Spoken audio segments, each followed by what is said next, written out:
Tôi không má nói đi má. Dạ chào em. Chào em MC Quyền Linh với cô Lan. Dạ chào nhà gái. Em sao chú giờ nói sao có biết gì đâu. Hồi nãy giờ thấy con trai này sao?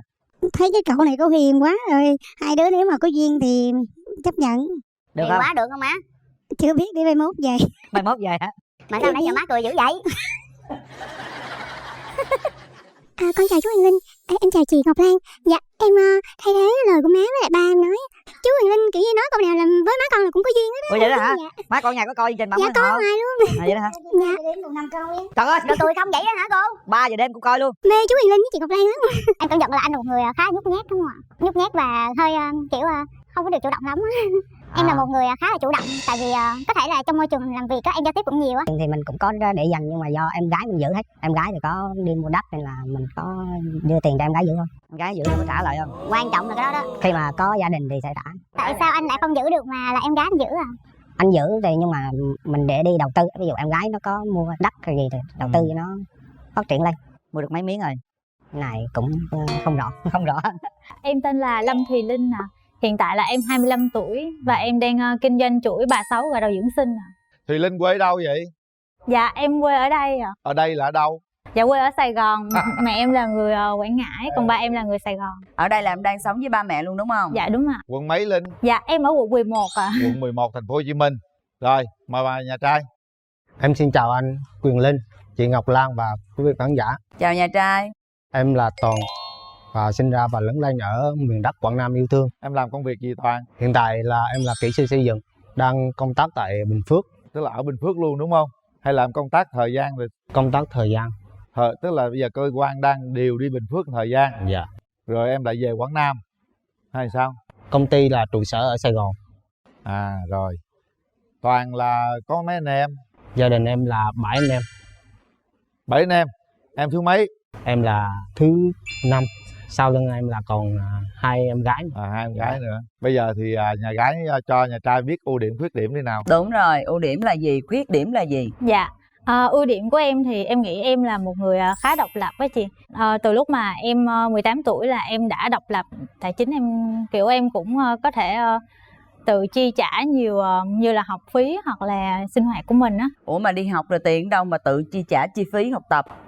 Dạ em đi làm thêm, Nó làm vừa thêm. học vừa làm. Trời giỏi vậy trời. Rồi còn khuyết điểm của mình? Khuyết điểm thì em là một người dễ xúc động á chị. Dạ. Rồi nhà trai? Ưu điểm của em là sống là rất tình cảm và tính toán là tốt, dễ tính. Dễ tính. Có thể là nhường nhịn được.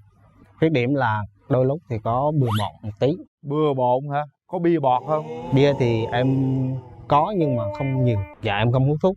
Không hút thuốc luôn. Được rồi. Rồi bây giờ mình nói chút xíu về tình duyên thổi trước đi nè. Nhà gái người ta là hoạt bát lắm nè. Dạ, em trải qua là 3 mối tình đó chị. Dạ, mối tình đầu tiên là mối tình hồi còn đi học. Còn mối tình thứ hai thì là em bị cấm sừng. Yêu bao lâu mà cấm sừng em gái? Cũng được 1 năm mấy ạ. Năm mấy mà cấm sừng luôn á hả? Người ta xinh như vậy đó. Ai mà nỡ ông nội nào cấm sừng đây, cô gái xinh đẹp dễ quá. sợ. Rồi mối tình thứ ba? Dạ, mối tình thứ ba thì là có thể không hợp á, cho nên thì hai người cũng chia tay trong êm đềm ạ. Bao lâu không hợp? Dạ quen được 1 năm mấy luôn. Năm mấy luôn mới lòi ra tính không hợp hả? Một phần đó là tại vì có nhiều vấn đề xảy ra nhưng mà không giải quyết được á. Sau đó thì dồn lại tới một thời điểm nào đó thì. Rồi cô này là lanh lợi ha. Đúng rồi, Năng chàng động trai bên luôn. kia ít nói quá. Em trai? Là em hiện tại là trải qua cũng 3 mối tình. Mới đầu là Mấy năm? còn cái thời đi học là tình đó là tình đơn phương. Đơn phương. Rồi mối thứ hai? Mối thứ hai thì lúc em đang đi học đại học và sau đó thì cũng chóng vánh, khoảng 1 năm là chia tay. Năm chia tay. Cái đơn phương có lâu không? Dạ đơn phương thì lâu, Mấy năm? khoảng 4 năm. Trời ơi, đơn phương yêu 4 năm mà không dám nói luôn á. Ủa alo. Rồi mối tình thứ ba? Mối tình thứ ba là mối tình gần đây nhất thì thời gian quen nhau thì 1 năm. Nhưng mà sau đó thì hai người không hợp nên là Không hợp luôn. Dạ. Tại em ít nói quá thành ra cô kia không biết sao là hợp hay sao. rất là nhiều vấn đề, ví dụ như là có hai cãi nhau chuyện mà không thống nhất được. Em cãi nhau với cô ấy luôn á hả? Dạ không, ý là có những cái mình làm ví dụ người ta không vừa lòng. Tôi là tôi quan tâm tới cái vụ 4 năm đơn phương đó. Ít nói mà Sao mà cãi dữ nhau nữa. dữ thần trời đất vậy? Qua em coi rồi thấy hiền quá, ít nói. Trời ơi, kiệm lời quá trời luôn. Sao mà 4 năm yêu người ta mà không dám nói? Lúc đó là tình bạn bè nên là mình nói thì Nhà nó gái tôi xinh đẹp, sợ dễ mất thương, tình năng bạn. động lắm mà. Nói sợ mất tình bạn, Dạ. không nói mất luôn người yêu. Dạ. Trời ơi, ông hiền gì mà ông hiền dữ thần Ờ. trời đất vậy. Mong muốn có bạn gái như thế nào nói cho chị Lan nghe Thì coi. ngoại hình là dễ nhìn là được, Ừ, còn tính cách thì là sống tình cảm. có mẫu hình lý tưởng không? Thích giống ai? Thích cái người yêu mình giống ai? Dạ, cũng không có thần tượng nào. Trời ơi trời, Gì? ổng có thần tượng ai hết trơn, ổng cũng có hình dung ra gì hết trơn trọi á. Bây giờ là có cái điểm gì ở con gái mà em không thích, em nói chị Lan nghe coi. Em không thích con gái là sống quá vô tâm. Trong gia đình thì sống về tình cảm là được. Nói chung là hướng nội nhiều hơn đúng không? Dạ. Rồi gì nữa không? Có cái gì không thích nữa không? Quan trọng là vấn đề tình cảm.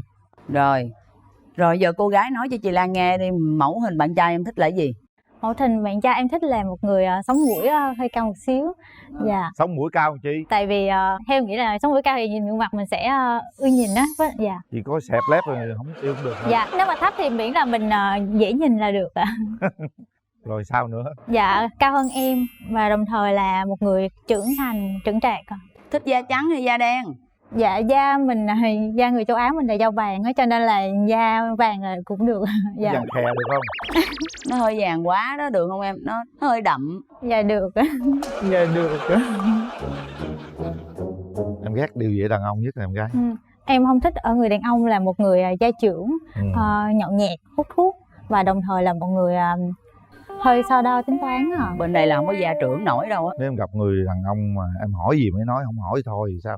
Em sẽ xem khi mà mình gặp mặt á, sẽ xem trao đổi thì sẽ xem tính cách như thế nào. Dạ. Bình thường là em có nói chuyện như vậy không? Là không, bình thường thì cũng nói chuyện rất là bình thường. Nói chuyện vậy là bình thường chưa? Dạ bình thường. Như vậy là bình thường đó. Một hồi bất thường mới tính. Chọc nó hoài. Thôi được rồi, bây giờ Đang nè. nhỏ càng rung rồi càng chọc là nhỏ càng rung nữa. Chọc cho rung cho quên đi đó. Thoải Chị mái Lan lên làm nào. cho em thoải mái đó ha, thoải mái lên thì mình mới cua con gái nhà người ta được. Em đi với ai? Dạ em đi một mình á. Một mình hả? Rồi có ông Mai ông Rồi, to. để tôi đứng cho đỡ rung. Linh đi với ai Linh? Dạ, em đi với gia đình em ạ. Gia đình luôn Dạ, hả? ba mẹ, em gái và bạn thân ạ. Có ba Trời mẹ em ơi. gái ruột luôn hả? Dạ. Trời ơi, Quá trời nghiêm túc rồi. Rồi con chào cả nhà. Chào nhà gái. Trời ơi, nhà gái nãy giờ ngồi cười không Má nói đi má. Dạ chào em chào MC Quyền Linh với cô Lan. Chào Dạ. nhà gái. Vậy sao chú giờ nói sao có biết gì đâu. Rồi nãy giờ thấy con trai này sao? Thấy cái cậu này có hiền quá rồi. Hai đứa nếu mà có duyên thì chấp nhận. Được Hiền không? quá được không má? Chưa biết để mai mốt về. Mai mốt về hả? Mà sao nãy giờ má cười dữ vậy? Con chào chú Hoàng Linh. Em chào chị Ngọc Lan. Dạ em thay thế lời của má với lại ba em nói. Chú Hoàng Linh kiểu như nói câu nào là với má con là cũng có duyên hết á. Ủa vậy đó hả? Dạ, Má con nhà có coi chương trình Bạn dạ Mới coi Ngộ? ngoài luôn. Vậy đó hả? Dạ. Đến một năm câu đi. Trời ơi, Rồi cười không vậy đó hả cô? 3 giờ đêm cũng coi luôn. Mê chú Hoàng Linh với chị Ngọc Lan lắm. Vậy bữa nào lên đây ngồi luôn đi. Mở ra thấy ổng ngồi bên kia. Của nhà mình là có mấy chị em gái? Dạ nói chung mình có hai đứa con trai. Trai lớn thì có vợ 2 con. Rồi. Trai nhỏ thì làm nghề thuốc quá dược, giao thuốc tây. Bé này thì bên mua bán bất động sản kinh doanh. Dạ. Rồi giờ thí dụ lấy về bắt rễ về phụ làm được không? Dạ, cái đó là duyên. Hai đứa cháu nó đến thì nhà mình có nhà, có đất, có đai đàng hoàng hết cho mấy cháu. Còn bé này là bác sĩ năm nay năm cuối. Trời Dạ. ơi, giỏi quá trời của đất rồi. Thì- Vậy là nhà mình Dạ. con cháu thành đạt hết rồi. Dạ, Giờ thí dụ như giờ là cho nó lấy chồng thì chừng nào cho nó lấy được. muốn lấy nó lấy biết làm sao. Rồi được rồi. Ai mày làm rể nhà này chắc cười chết. Vui đó. Mẹ. Mẹ như vậy là mẹ rất vui Mẹ và vợ rất là dễ vui, luôn ba vợ đó. cũng vui đó. Em Chào gái chào mẹ vợ bác cái sĩ đi. đó. Con chào bác. Dạ, con chào chú. Thôi được rồi. Bây giờ mình mở rào đi cho hai bên gặp mặt. Quan trọng là em chủ động giùm cái. Thôi mở rào. Cười lên cái, cười mới đẹp trai. Cười tới nào. Đó, có gì quay qua hỏi anh nha. Đi đâu qua bển vậy? Em có món quà tặng. Em gửi anh đây là dầu gội bà Sáu bên tiệm của em à, bà Sáu gội đầu dưỡng sinh, em gửi tặng anh. Em gửi tặng chị. Cảm ơn em. Dạ. Mai mốt chừng nào không làm bài Sáu nữa nhớ qua dầu gội bà Lan. Dạ. Bên kia đâu có tóc đâu mà gội. Dạ em gửi tặng. Cảm ơn nha. Dạ. Bên kia tặng nửa chai thôi. Rồi mời hai bạn về chỗ nào. Lần đầu tiên gặp anh thì em thấy anh như thế nào? Em cảm nhận là anh là một người khá nhút nhát đúng không ạ? Nhút nhát và hơi kiểu không có được chủ động lắm á. Em là một người khá là chủ động, tại vì có thể là trong môi trường làm việc á em giao tiếp cũng nhiều á. Dạ. Hiện tại là anh đang sống ở Hiện tại là anh đang sống và làm ở Bình Phước. còn em thì ở quận 11. Theo em thấy là có xa không ạ? Không bình thường rồi. Dạ. Mình cuối tuần là mình cũng về trên nhà người thân trên này. Theo anh là quan điểm như thế nào về tình yêu ạ? Tình yêu là phải thấu hiểu và nó phải chân thành. Dạ. Khi mình hiểu nhau thì mình mới là yêu thương được. Dạ. Nhưng mà anh hỏi nếu mà mình quen nhau á thì em có nhiều cái thời gian rảnh để mà mình có thể gặp nhau. Thời gian rảnh của em thì hầu như là sẽ là buổi tối. Tại vì hiện tại em ngoài em kinh doanh về chuỗi gội đầu bà Sáu dưỡng sinh thì em còn học thêm về ngành làm tóc. Thời gian rảnh thì em cũng có học thêm về giao tiếp tiếng Anh với lại người bản xứ nữa. Cho nên thường buổi tối là em sẽ là thời gian mà em rảnh nhiều nhất. Anh cảm nhận sau khi mà ráng bức màn á thì anh cảm nhận gì về em ạ? Thì anh thấy em là rất là xinh. Dạ. Mà nói chuyện rất là Dạ. dễ cuốn hút. Quan điểm của em về tình yêu là như thế nào? Thật sự là em cần một người là chân thành và đồng thời là phải có đạo đức. Cái thứ ba là yêu thương gia đình ạ. Nhất là yêu thương gia đình của em. Tức là khi mà em quen bất cứ ai, điều đầu tiên là em nhìn nhận cách họ đối xử với gia đình em trước, sau đó mới đến em. Dạ. Khi mà một người yêu em nó chân thành thì họ sẽ yêu cả gia đình em. Dạ. Nhà trai có làm dâu hay là ở rể gì không kìa? Nếu mà ở thì đây thì ở đâu cũng được. Tại vì nhà mình là đông anh em. Là đây là có thể là Tết hay là gì thì mình có thể là về là được. Dạ. Bây giờ em trai nói em chuẩn bị gì cho hôn nhân rồi, nói cho nhà gái biết đi em. Công việc của anh á là đi nhiều nên là chỉ cần em mà ổn định một chỗ á thì anh sẽ có thể là sắp xếp để mà gần. Dạ. Tiền thì mình cũng có để dành nhưng mà do em gái mình giữ hết. Em gái thì có đi mua đất nên là mình có đưa tiền cho em gái giữ thôi. Em gái giữ có trả lại không? Quan trọng là cái đó đó. Khi mà có gia đình thì sẽ trả. Tại sao anh lại không giữ được mà là em gái anh giữ à? Anh giữ thì nhưng mà mình để đi đầu tư. Ví dụ em gái nó có mua đất hay gì thì đầu tư cho nó phát triển lên. Mua được mấy miếng rồi? Cái này cũng không rõ. Không rõ. Nếu mà lấy vợ đó là em quyết định có ở thành phố Hồ Chí Minh hay không. Cái thứ hai là cái công việc em đi quá nhiều như vậy, lấy vợ về em có ở một chỗ hay không, hay là cứ lấy vợ về vẫn đi như vậy thì thời gian đâu chăm sóc vợ con. Nếu mà có gia đình á thì ở cái thành phố này là ngành xây dựng thì cũng rất là dễ xin việc. Nên là có thể nếu mà ở thành phố thì vẫn được. Lấy vợ về tiền ai giữ? Là vợ giữ. Là vợ giữ. Rồi nhà gái thì sao? Lắng nghe thì em cũng cảm nhận là anh là một người khá là chân thành. Nhưng mà em nghĩ là cái đầu tiên thì em thấy có vẻ em hơi rụt rè. Nhưng mà sau khi vừa trò chuyện này thì anh cũng thấy anh cởi mở hơn nhiều á. Dạ. Đứng lên đây, đứng lên đây. Cho nó gần hơn. Đây. Dạ. Đó. Đây gần hơn nè. Bây giờ đó em nói chuyện với cô gái đó, em cảm nhận cô là người thế nào, em thấy thích không, rồi em mong muốn gì em nói cho người ta nghe đi. Đối với anh thì gặp nhau giữa hàng triệu người là mình đã có duyên rồi. Dạ. Thì may mắn anh là anh lại gặp một người xinh đẹp như em. Nên là anh mong em hãy cho anh một cơ hội để được chăm sóc cho em. Em xin hát tặng bằng một đoạn của bài Nhỏ ơi. Dạ. Lần đầu ta gặp nhỏ trong nắng chiều bay bay, ngập ngừng ta hỏi nhỏ bảo nhỏ không tên. Thì nhỏ không tên, bây giờ quen nhé nhỏ ơi. Rồi, các bạn về ghế ngồi đi các bạn. Chúng ta vừa trao đổi với nhau, các bạn suy nghĩ thật kỹ. Nếu đúng thì cho nhau một cơ hội, còn nếu không thì cũng không cần bấm cái nút đó đâu. Chúng ta dành cái nút đó cho nhiều người khác bấm. Chuẩn bị. 1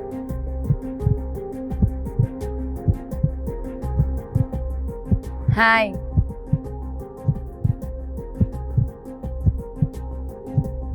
3. Hết thời gian. Rồi, em gái không bấm. Thật ra thì em trai nhát quá, muốn cua được cô gái này không đơn giản đâu. Đi uống cà phê với anh gì chục lần anh chỉ chiêu cho. Dạ, hiền quá cũng tội nghiệp. Hy vọng là chúng ta sẽ sớm tìm được một nửa mảnh ghép của mình. Thì tôi phở bánh mì thôi rồi, nhưng mà giống như nếu mà người yêu của em mà bữa nào mà thích mà đi ăn gì đặc biệt đó là giống như quất cái nhà hàng sang thì em sẵn sàng chở em đi. Em tên là Phan Minh Phát, năm nay em 28 tuổi, hiện tại em đang làm nhân viên tài chính. Trước đây thì em đã từng du học cũng cỡ 8 năm. Dạ, có bằng thạc sĩ rồi làm bên Mỹ 1 năm rồi mới qua đây làm hơn 1 năm thôi à. Rồi, tới bên đây. Em tên là Nguyễn Thị Lan Phương, 23 tuổi. 23 tuổi. Hiện nay làm quản lý bán hàng và marketing cho công ty sự kiện. Mình đã có bao nhiêu mối tình rồi? Có 3 mối tình rồi. 3 mối tình rồi. 23 tuổi có 3 mối tình là cũng hơi nhiều đấy. Cũng khá Dạ. khá. Biết yêu từ năm lúc mấy tuổi bạn? Dạ, từ năm lớp 11. Mối tình gần đây nhất là mình chia tay bao lâu rồi? Dạ 2 năm rồi chị. 2 năm rồi. Thế tại sao 2 năm nay không có mối tình nào nữa? Tại nói chung là đợt trước có quen cái người mà không tốt lắm, cho nên là dù giờ mình quen ai mình cũng cẩn trọng hơn. Chỉ là quen là muốn xác định là ai được thì quen lâu dài luôn. Là mình tính thế nào tiến tới hôn nhân? Thầy bói nói 2 năm nữa mới đẹp. Thầy bói nói 2 năm nữa mới đẹp. Hay đi coi bói lắm hả? Dạ không, coi tử vi trên mạng đó chị. Rồi có tử vi có nói tuổi nào hợp với mình không? 85, 88. Em 88 chị. 88. Vô rồi. Bên kia là ta trải qua 3 mối tình rồi. Còn mình lý do tại sao ế? Đi ra qua nước ngoài làm việc 8 năm rồi về đây nữa, sao ế được? Cuộc đời nó có những cái mà nó ngộ á. Bản thân em ra ngoài em diễn thuyết em nói làm bất cứ điều gì, nhưng mà khi mình tiếp xúc với con gái thì em rất là run. Em nhắc gái nhỏ giờ rồi, khó rồi. Thì mình run trước mấy mối tình rồi? Dạ mới có 1 à. Việt Nam hay là ở bên nước ngoài bạn? Dạ ở bên nước ngoài. Rồi sao chia tay? Dạ tại vì là bạn kia thì bạn có chí hướng là ở bên nước ngoài để bạn công tác. Còn mình thì mình phải về Việt Nam, mình trách nhiệm gia đình này kia. Thử ra người ta học thạc sĩ xong là ở bên kia luôn. tư tưởng em nghĩ rằng là ở đâu làm cũng được, quan trọng là bản thân của mình á. Ở Việt Nam thì em có gia đình thì em phải có trách nhiệm của em, và em cũng phải biết giữ lấy cái cội của mình. Bây giờ mình đã muốn kết hôn chưa bạn? Dạ muốn lắm rồi chị, mẹ em cũng muốn có cháu nội lắm luôn rồi. Vợ có phải làm dâu không bạn? Thì dạ có à. Đó, thấy không ngộ ha. Mình đã chuẩn bị sẵn sàng cho cái cuộc hôn nhân sắp tới chưa? Dạ chuẩn bị sẵn sàng rồi. Dạ. Được là cưới luôn đúng không? Dạ. Rồi để mình hỏi bạn gái bên đây xem bạn em có chịu làm dâu không? Dạ làm dâu được ạ. Em nghĩ là làm dâu cũng có cái tốt. Sau này mình có công việc gì đó bận rộn thì bố mẹ có thể hỗ trợ. Chính xác. Dạ. Với lại đặc biệt là em rất là thích nấu nướng. Nấu ăn cũng khá ngon, nhưng mà có một cái khuyết điểm cũng chắc cũng lớn. Không thích dọn dẹp nhà cửa lắm. Đồ sao giống chị quá vậy? Hơi dẻo miệng chút. Hơi dẻo miệng. Cũng được lòng phụ huynh lắm. Vậy hả? Dạ. Còn những cái khuyết điểm của mình? Em hơi thẳng tính. Có gì thì hay một toẹt ra vậy đó. Chắc đặc điểm của con Bạch Dương á. Trời, cô này có vẻ mê tín quá ta. Nhưng mà nó nghe là mình có cái đưa ra cái chuẩn cái mẫu người đàn ông mình cần tìm không? Chị biết Song Joong Ki không? Trong phim á. Nhưng mà em thích cái ý em là em thích nam có nụ cười đẹp. Tôi qua tôi coi cái coi. Cười xoay qua đây cười cái coi. Nụ cười này đẹp không anh Linh? Cười có duyên, mỗi người có một cái nụ cười riêng, không ai giống ai được trơn. Có khi mình thích nụ cười kia nhưng mà về đây có nụ cười này không đẹp bằng nụ cười kia nhưng mà thích hơn. Anh không thích cái điểm gì ở người con gái? Chú trọng quá nhiều ở vẻ bề ngoài của người đàn ông. Chị mới lừng khừng cái nụ cười cái là em nói chị á phải không? Dạ không nói chị, ý em nói là giống như là bản thân của em là em không có chú trọng về bề ngoài của đối phương nhiều lắm. Vậy thì bề trong của em có cái gì đặc biệt? Tính tình em thì ít nói, hiền lành, keo kiệt với bản thân nhưng mà hào phóng đối với lại mọi người xung quanh. Keo kiệt với bản thân là sao mà hào phóng với người xung quanh là sao? Khi em đi làm rất bình thường, cũng nhiều khi tô phở cái bánh mì thôi. Rồi. Nhưng mà giống như nếu mà người yêu của em mà bữa nào mà thích mà đi ăn gì đặc biệt đó là giống như quất cái nhà hàng sang thì em sẵn sàng chở em đi thôi. Nhưng bản thân mình thì cũng tiết kiệm, nhưng mà với bạn gái là cỡ nào cũng chơi. Dạ. Nhớ nha. Dân gian ta nói là dạy gái.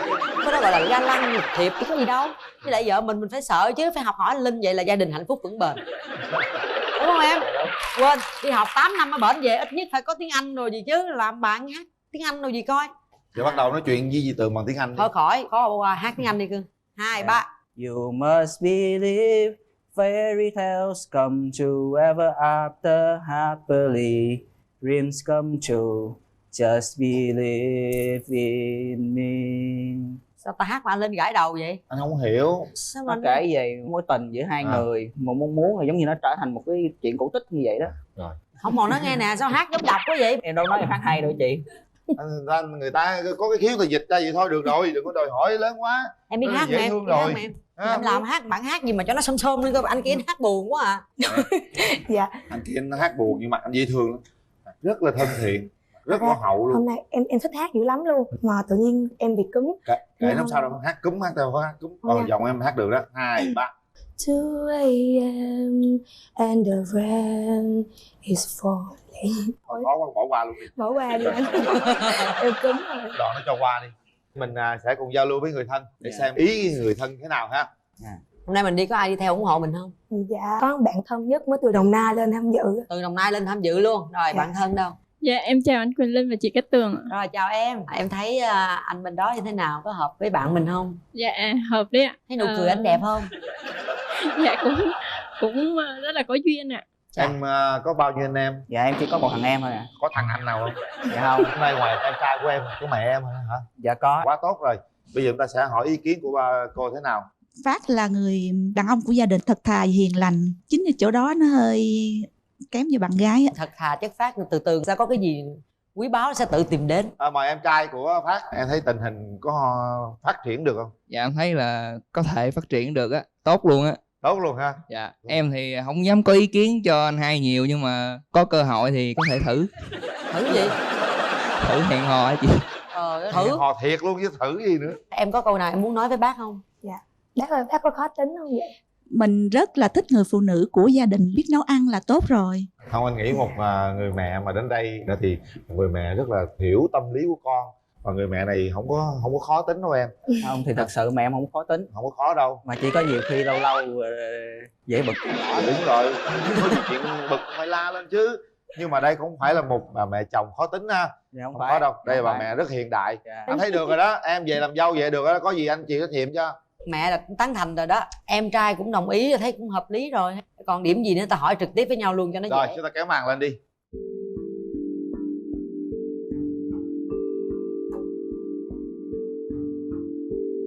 Đấy, các bạn có thể thoải mái nói chuyện với nhau.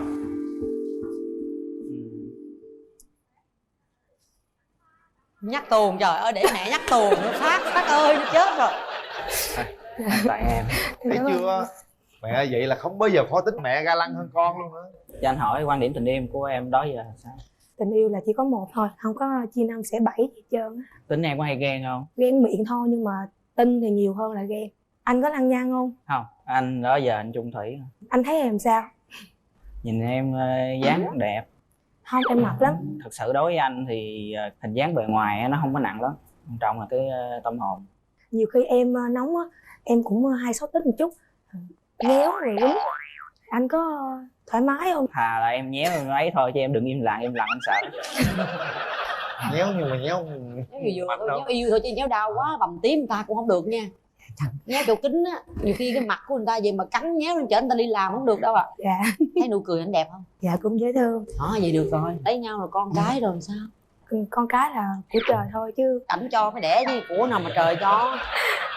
Ý là mình không cần phải kiêng cữ hay kế hoạch gì hết. Trời ơi, ra nguyên đội banh luôn hả? Không, ý em là mình không cần phải, ví dụ như là nhiều người có đôn xong thì mấy năm sau người ta mới có con chẳng hạn. Đúng rồi. Thì mình không cần như vậy. Đúng rồi. Cứ tới đâu thì tới đó, không sao hết. Thì em lo được, thành thử ra tới đâu hay tới đó. Em cũng không có ép vợ nữa. Nói chung là vợ nào kêu thôi thì thôi. Trời đất ơi.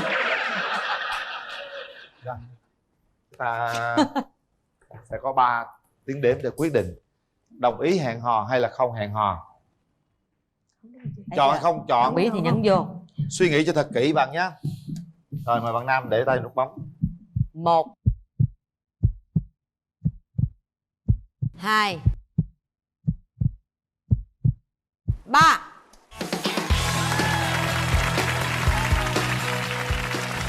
Nắm tay nhau một cái xem nào. Em nắm tay em được không? Vậy sao thích Minh Hằng với lại Tân Ngọc? Thích cái đó là thích, nhưng mà bản thân của mình thì khác. Rồi bạn có những ưu khuyết điểm như thế nào? Nói chung là em có thể sửa được điện nhà hoặc là tất cả bếp ga hay là cái gì ở nhà mình đều sửa được hết. Khuyết điểm của em thì ít nói thôi. Mình hay làm cái gì đó mà mình không thích cái người thứ hai. Em tên Nguyễn Tùng. Hiện tại em là làm bên điều hòa không khí. Điều hòa không khí á. Dạ tại bên máy lạnh á. Cái điều hòa không khí nghe là lạ vậy. Tùng năm nay nhiêu tuổi rồi? Dạ em nay 25 tuổi anh.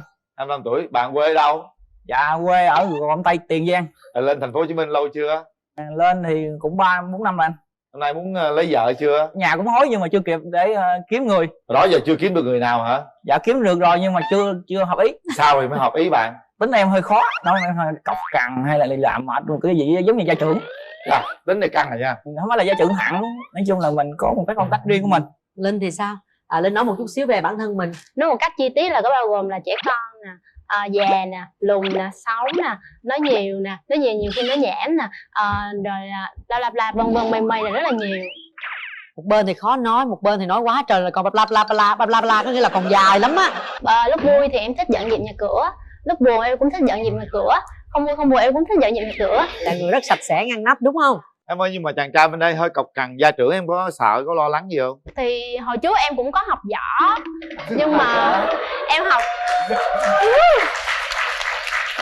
không lo gia trưởng, không lo cọc cằn gì hết trơn á. Dạ là không lo rồi, đâu rồi. Bạn đã trải qua bao nhiêu mối tình rồi?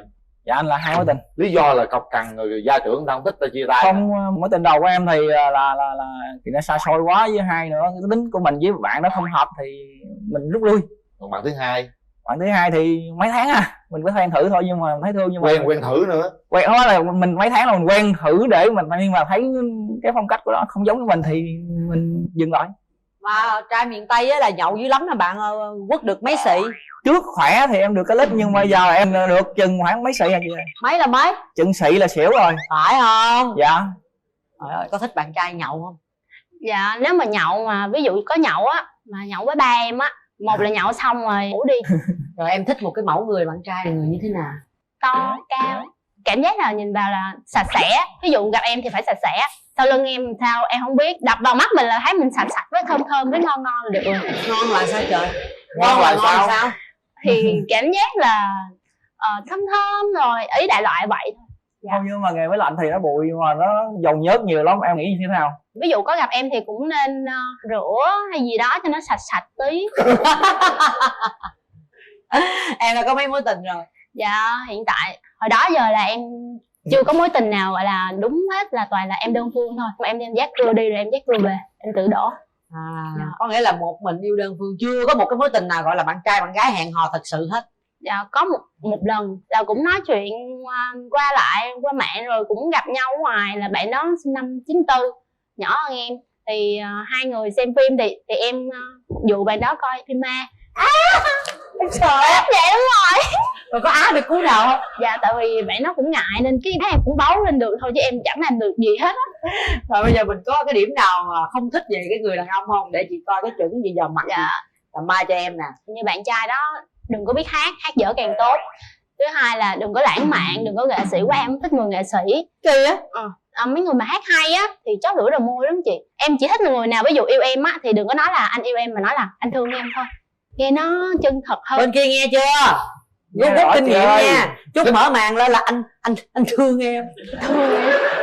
Em giờ hát một câu đi coi dở cỡ nào, hát càng dở truy càng khoái đó. Mùa xuân vừa đến, hoa về trên những bàn tay. Chuẩn rồi anh, tại dở rồi em hiểu dở. Đúng rồi, dở rồi, anh nói hát dở rồi, đâu có hát hay. Người mẫu lý tưởng của bạn như thế nào? Giống như là Thanh Ngọc hoặc là Minh Hằng gì đó, thì chuẩn gì đó, nhưng mình ước mơ mà. Ước mơ. Có quyền đúng rồi. Cái gì mà bạn không thích ở người phụ nữ? Em không thích là phụ nữ mà nó nhuộm tóc mà màu vàng hoặc là gì xanh đỏ gì đó, hoặc là trang điểm mà nó lố lăng quá, nó không thích. Với hai nữa là cách ăn diện mà nó đơn giản thôi, thì nó đẹp. Nặng quá thì thôi thua. Vậy sao thích Minh Hằng với lại Thanh Ngọc? Thích cái đó là thích, nhưng mà cái bản thân của mình thì khác. Rồi bạn có những ưu khuyết điểm như thế nào? Nói chung là em có thể sửa được điện nhà hoặc là tất cả bếp ga hay là cái gì ở nhà mình đều sửa được hết. Khuyết điểm của em thì ít nói thôi, ngồi một mình hay làm cái gì đó mà mình không thích cái người thứ hai. Lúc có vợ ngồi ở bên cũng không thích luôn thì cái đó là khác anh. Cái đó cũng là cái cá tính ha. Dạ. Linh thì sao? Em không thích bạn trai quá chiều chuộng mình, tại vì em là tiếp người là cả thèm chóng chán, nên là nếu mà chiều chuộng em quá thì em sẽ dễ chán lắm. Với lại em chưa yêu lần nào nên em cảm giác là phải có cái gì đó nó thú vị, nó khác thì em mới kiểu nó phải cà giật phải không? Dạ. Hẹn tối 7 giờ qua rút đi ăn, cái là 7 giờ đứng đợi hoài nó không tới vậy đó, kiểu dạng gì là thích đúng không? ý là đừng có chiều quá thôi. Em đi đây với ai vậy? Em đi với lại em họ em. Chào em. Dạ em chào chị Cát Tường, chào anh Quyền Linh. Em thấy cái cá tính của chị em họ em cứ lạ lùng. Dạ có, rất là dễ tin người á. Khi có một người nào đó mà đối xử quá nhiệt thành hoặc là chân thành với chị em á, là chị em kiểu giống như là cứ tin là người ta là như vậy. Rồi sau đó là tự mình siêu lòng, rồi tự mình làm mình tổn thương mình. Chắc là anh này sẽ đáp ứng được yêu cầu của chị. Tại vì nhìn anh rất là giống như là một kiểu mẫu của người trong gia đình. Nhìn anh giống cậu ba lắm chị. Giống cậu ba lắm. Chào bạn. Cậu ba em có vợ chưa? Dạ cậu ba là anh của em á chị. À vậy hả? Thích mẫu người con gái sao? Nói chung là biết thương gia đình và biết nấu ăn hoặc là lo lắng như gia đình. Không thích thì không thích phụ nữ nhậu nha. Có nhậu nhiều không?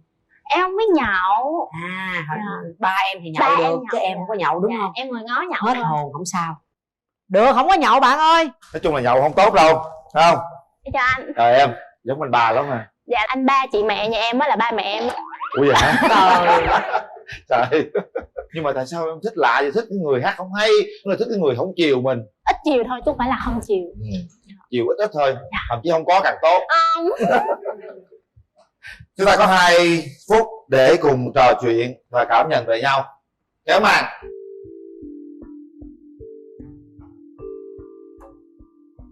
Hai phút bắt đầu. Quay lại chào ba luôn. Chào bạn. Chào anh. Các bạn không? Em cảm ơn ạ. Anh nghĩ về mình sao? Em thì không giống ba em. Không giống. Giống ba em mà kêu bằng bác rồi. Hồi nãy em quên hỏi em quê em ở đâu? Em ở đây ạ. Ở đây luôn. Dạ. Em nghe nói là nhà anh ở Tiền Giang. Thì lâu đó anh có gọi điện thoại về không ạ? Không, anh thường là anh chủ nhật anh không có làm, anh sẽ chạy nhà. Anh một ngày dành chỗ này chủ nhật ở nhà. Rồi xong thứ hai lên làm. Ví dụ như có dịp đặc biệt gì thì anh có hay tặng quà cho ba mẹ không anh? Không, quà thì anh không tặng, nhưng mà cái gì nhớ cho nhà mình thiếu gì thì sẽ mua. Dạ, đại đại cũng có quan tâm gia đình đúng không ạ? Đúng rồi. Dạ. Em đang trong quá trình giảm cân á. Thì em giảm được 15 kg rồi. Thì anh nghĩ em có cần giảm nữa không? Không, đưa cái này là chuẩn rồi. Chuẩn à? Chuẩn rồi. Thì em cũng cao lắm. Em cũng 1 mét mấy lận. Thì anh cao bao nhiêu ạ? Anh cao 1m77. Em cao tới 1m55 lận. Nên chắc được. Không giống với em anh chứ ơi. Ấn tượng ban đầu lúc mà anh gặp em thì anh cảm giác em là người như thế nào ạ? Nghĩ là khó lắm hay là sao đó. Nhưng mà mình cũng khó, nhưng mà gặp người khó hơn thì sao? Nhìn em rất là khó anh. Nhìn kỹ nhưng khó, nhưng mà không khó. Dạ, nhìn kỹ khó nhưng mà khó thiệt đó anh. Nếu mà may mắn là mình thành đôi á, thì lúc mà về ra mắt, không phải là gọi là ra mắt mà về ví dụ như có đưa đón nhau đi chơi á, thì gặp ba mẹ em thì anh sẽ làm những gì và như thế nào? Chào hỏi đầy đủ hết, thì xong rồi xong thì anh xin phép gì đi đâu đó thì xin phép. Em nghĩ là nếu mà được thì có thể là hẹn hò thử. Thử, hẹn hò thiệt chứ hẹn hò thử. Dạ thiệt. Cảm giác cô gái trước mặt như thế nào? Đẹp, xinh, cũng giống như cái người mình đang tìm. Nói một câu gì thật là tình cảm trước khi chúng ta quyết định. Mình đi xem phim ha. Em thích người không lãng mạn, vậy được rồi anh. Hết thời gian. Mời hai bạn đặt tay vào nút bấm. Đây, suy nghĩ thật kỹ nha. Xem nhịp đập con tim mình như thế nào. 1 2 3. Hết thời gian.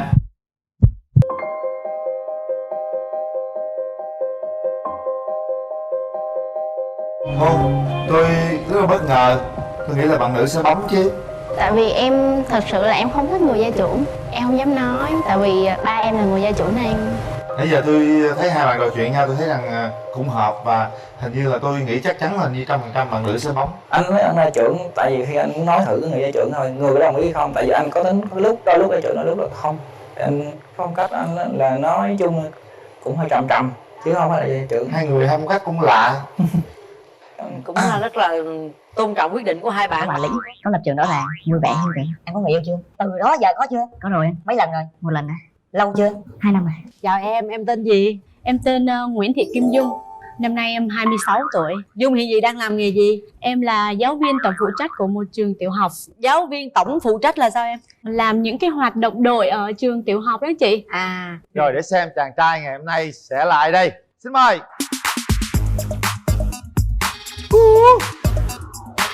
Gì vậy?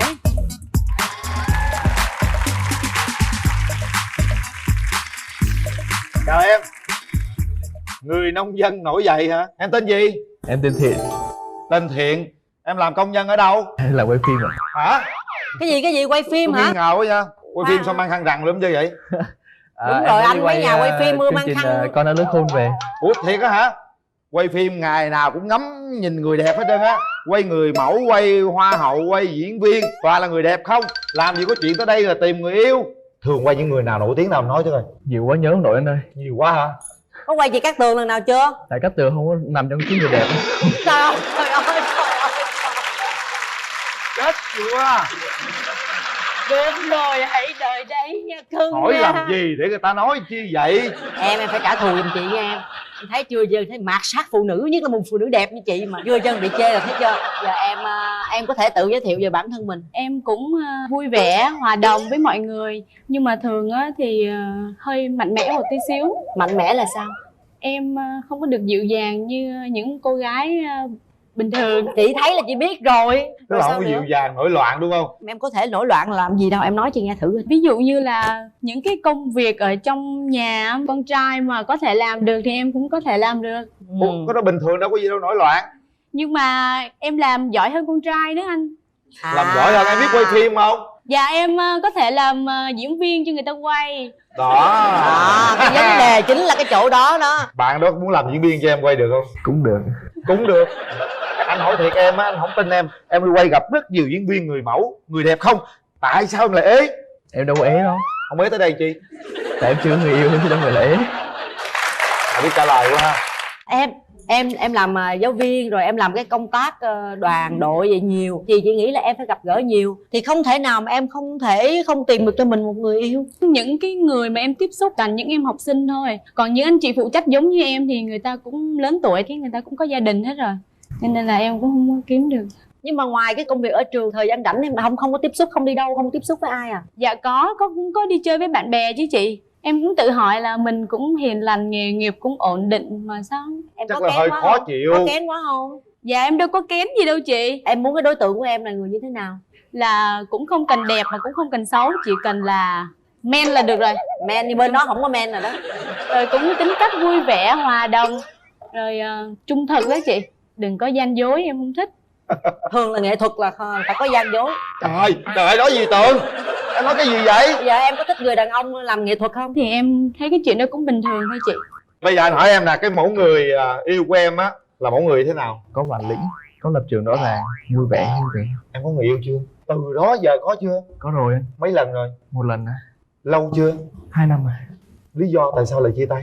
Tại cô ấy đi xa rồi. Đi xa là xa tới đâu? Bệnh. Ở nước ngoài ấy, đúng không? Dạ.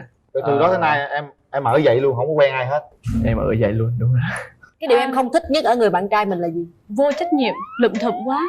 Lụm thụm là râu tóc bồm xồm hay quần áo hay là cái gì? Dạ tất cả luôn đó chị. Ví dụ như là con trai thì đầu tóc thì phải để ngắn. Em cũng không thích để râu. Nhưng mà nếu mà bên đây có râu, không có râu đẹp đâu mà để. thì để cũng được. Ủa râu đẹp là râu sao mà râu sao là râu không đẹp? Râu giống anh Quyền Linh á.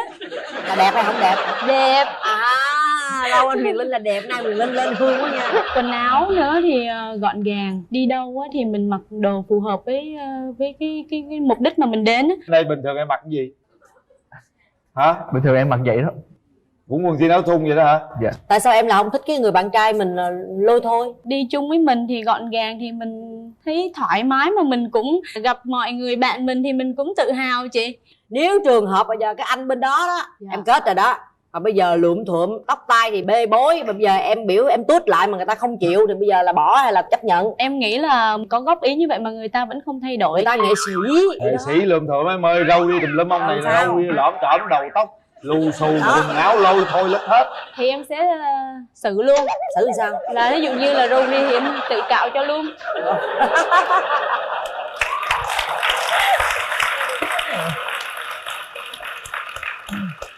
Chết rồi, tự cạo luôn.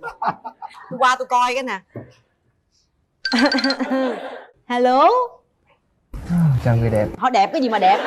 Muộn rồi, không còn kịp nữa. Đâu có lượm thụm đâu, nãy giờ em nghe diễn tả em tưởng bên đây lượm thụm. Nó hù thôi mà. Đâu có râu đâu mà cạo, nó qua cạo râu ông đó.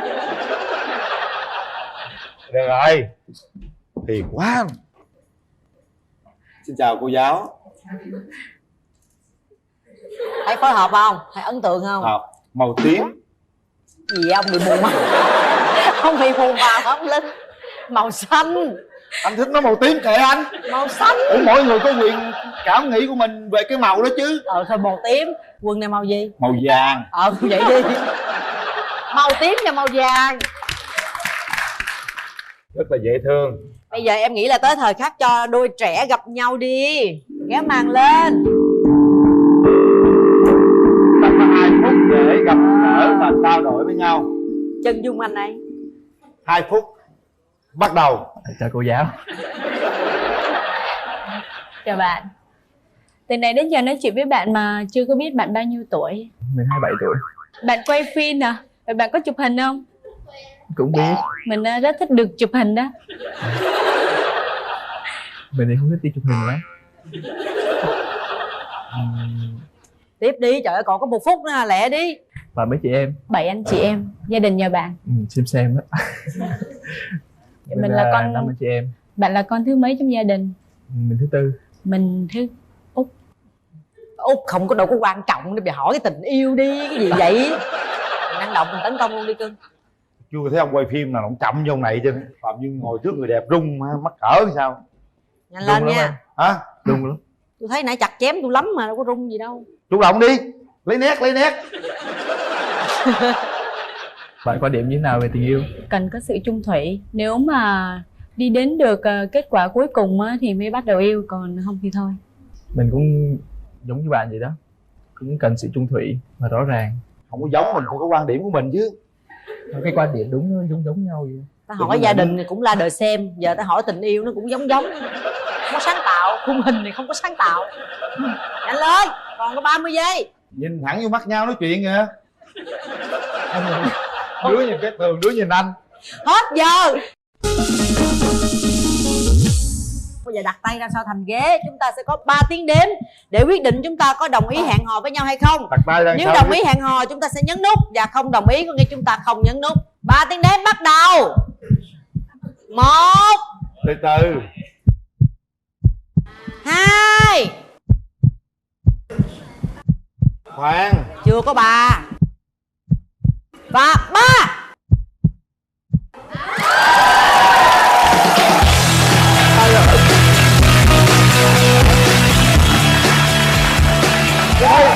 Tôi thấy bạn nữ quay mặt lại rất là hạnh phúc rồi. Bạn cảm nhận thế nào với cô giáo bên kia mà bạn nhấn nút? Sau khi nói chuyện nãy giờ thì bản thân em thấy cũng muốn gì? Muốn được làm quen với bạn này. Bây giờ bạn nữ cảm nhận thế nào về bạn nam đứng kế bên cạnh? Bạn ấy là người có thể mình tìm hiểu để có thể tiến tới. Có thể tiến tới. Dạ. Sao vậy? Cái điểm gì ở bên đó mà em thích vậy? Chị là chị không thích rồi đó. Không, nói chơi vui thôi bạn. Thì anh nghĩ rằng á là rất là một con người hết sức là trong sáng, một con người phải nói là đáng để làm quen. Rất là chân thành. Và em cũng thuộc tiếp người là chân thành giống như vậy. Rồi vậy là tốt rồi ha. Dạ. Thôi mình qua mình coi mặt thằng trai đi, rồi mình cho gặp thôi chứ anh thấy ổn đó. Dạ em chào anh. Chào em. Dạ. Rất vui khi anh đến tham gia chương trình. Dạ. Chị nói là chị đăng ký chương trình 5 năm rồi. Dạ, 6 năm rồi. 6 năm. Dạ năm mấy 6 năm ạ. Từ 2013. Bây giờ thì chương trình mới gọi, tức là chị mới ráp lại hồ sơ. Dạ. 6 năm rồi đó. 6 từ năm. 2013 năm 2019. 6 năm thì chương trình mới có thể tìm được một cái người có thể hợp. Em thì em nghĩ là anh chị ơi, mình coi đây như là một cái duyên ha. Duyên trong 6 năm. Bây giờ chị đăng ký chương trình 6 năm, bây giờ mới có thể ngồi đây gặp anh. Một cái duyên mà cái duyên gọi là rất là hiếm, rất là khó. Đúng đó rồi. Bây giờ anh cho em hỏi xíu, cái mẫu người phụ nữ mà anh mong muốn là gì? Cái mẫu người phụ nữ thì nói chung về ngoại hình thì tương đối dễ nhìn một chút, xinh xắn, gọn gàng. Nói chung là trong cái tính cách thì là phải thật thà. Rồi và anh ngồi. Thôi ở đây. Cảm ơn anh. Thằng để chờ bên đàn gái ra ha. Và bây giờ xin mời bạn nữ bước ra sân khấu.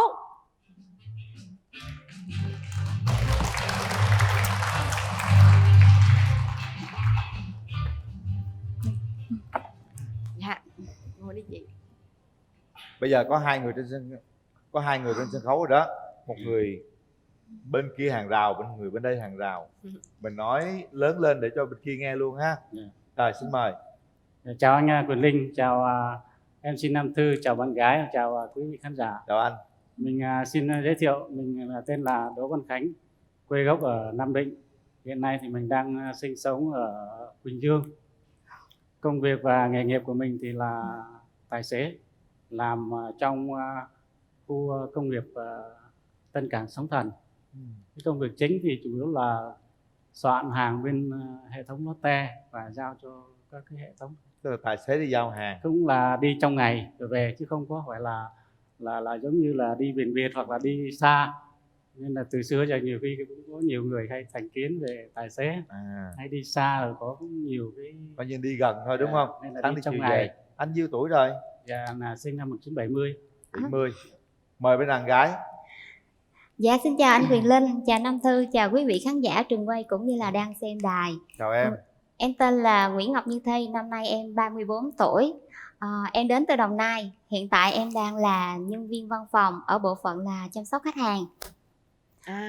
Dạ. Thi 34 tuổi. Dạ. Bộ phận chăm sóc khách hàng. Dạ. Thi là nhân viên chăm sóc khách hàng là công việc của mình cụ thể là gì hả chị? Cụ thể là mình chăm sóc trực điện thoại á. Tổng đài điện thoại. Là tổng đài điện thoại. Dạ đúng rồi. Nếu mà là tổng đài chắc có nhiều câu chuyện dở khóc dở cười lắm ha chị. Tổng đài 1080 hả phải không? Cái đài mà mọi người hay thường ưu ái với cái tên là đài Biết Tuốt á, tổng đài Biết Tuốt. Là chị trực trên đó. Dạ. Cái giọng nói của chị rất là hay. Vậy là chắc nhiều người kiếm tổng đài. Có khi nào mình trực tổng đài mình nói chuyện với khách hàng rồi xong người ta cứ tìm mình qua không chị? Cũng có những khách hàng hay hỏi doanh số rồi là cứ tìm một hoài vậy đó. Nhiều khi mình không có đi làm thì mấy bạn nó vẫn cứ tìm thì cũng, nhưng mà mình thấy rất là vui vì có những khách hàng nhớ mình như vậy. Hoặc là có những khách hàng rất là dễ thương, ví dụ như có chú nhiều khi gọi lên mình tư vấn cho chú xong chú nói con ơi con có muốn làm dâu miền Tây không, chú cũng có đứa con nó còn ở dậy đó con. Thế mình nghe mình thấy người miền Tây cũng thấy dễ thương, nhiều khách hàng rất là dễ thương, rất là vui, mà mình học hỏi ở khách hàng rất là nhiều nữa. Em nghĩ là những người mà làm công việc chăm sóc khách hàng như chị á thì chắc chắn là sẽ hết sức là tinh tế, tại mình nghe điện thoại nhiều, mình nghe 1-2 câu là biết người ta muốn hỏi gì rồi. Mà làm như thế nó cũng nhạy cảm, có những người ta gọi lên ta nói bậy không em? Dạ thỉnh thoảng cũng có. Rồi lúc đó thì chị xử lý sao? Kiểu như là mình tính của mình thì nghiêm túc, mình sẽ xử lý vấn đề nghiêm túc chứ không có vui đùa với khách hàng để khách hàng nghĩ là tổng đài của mình nó không được hay lắm. Có trường hợp nào ông xỉn quá, ông nhạy cảm gọi hỏi tùm lum không em? Dạ cũng có, ví dụ như gọi vô rồi hỏi những cái câu mà thách đố với nhau.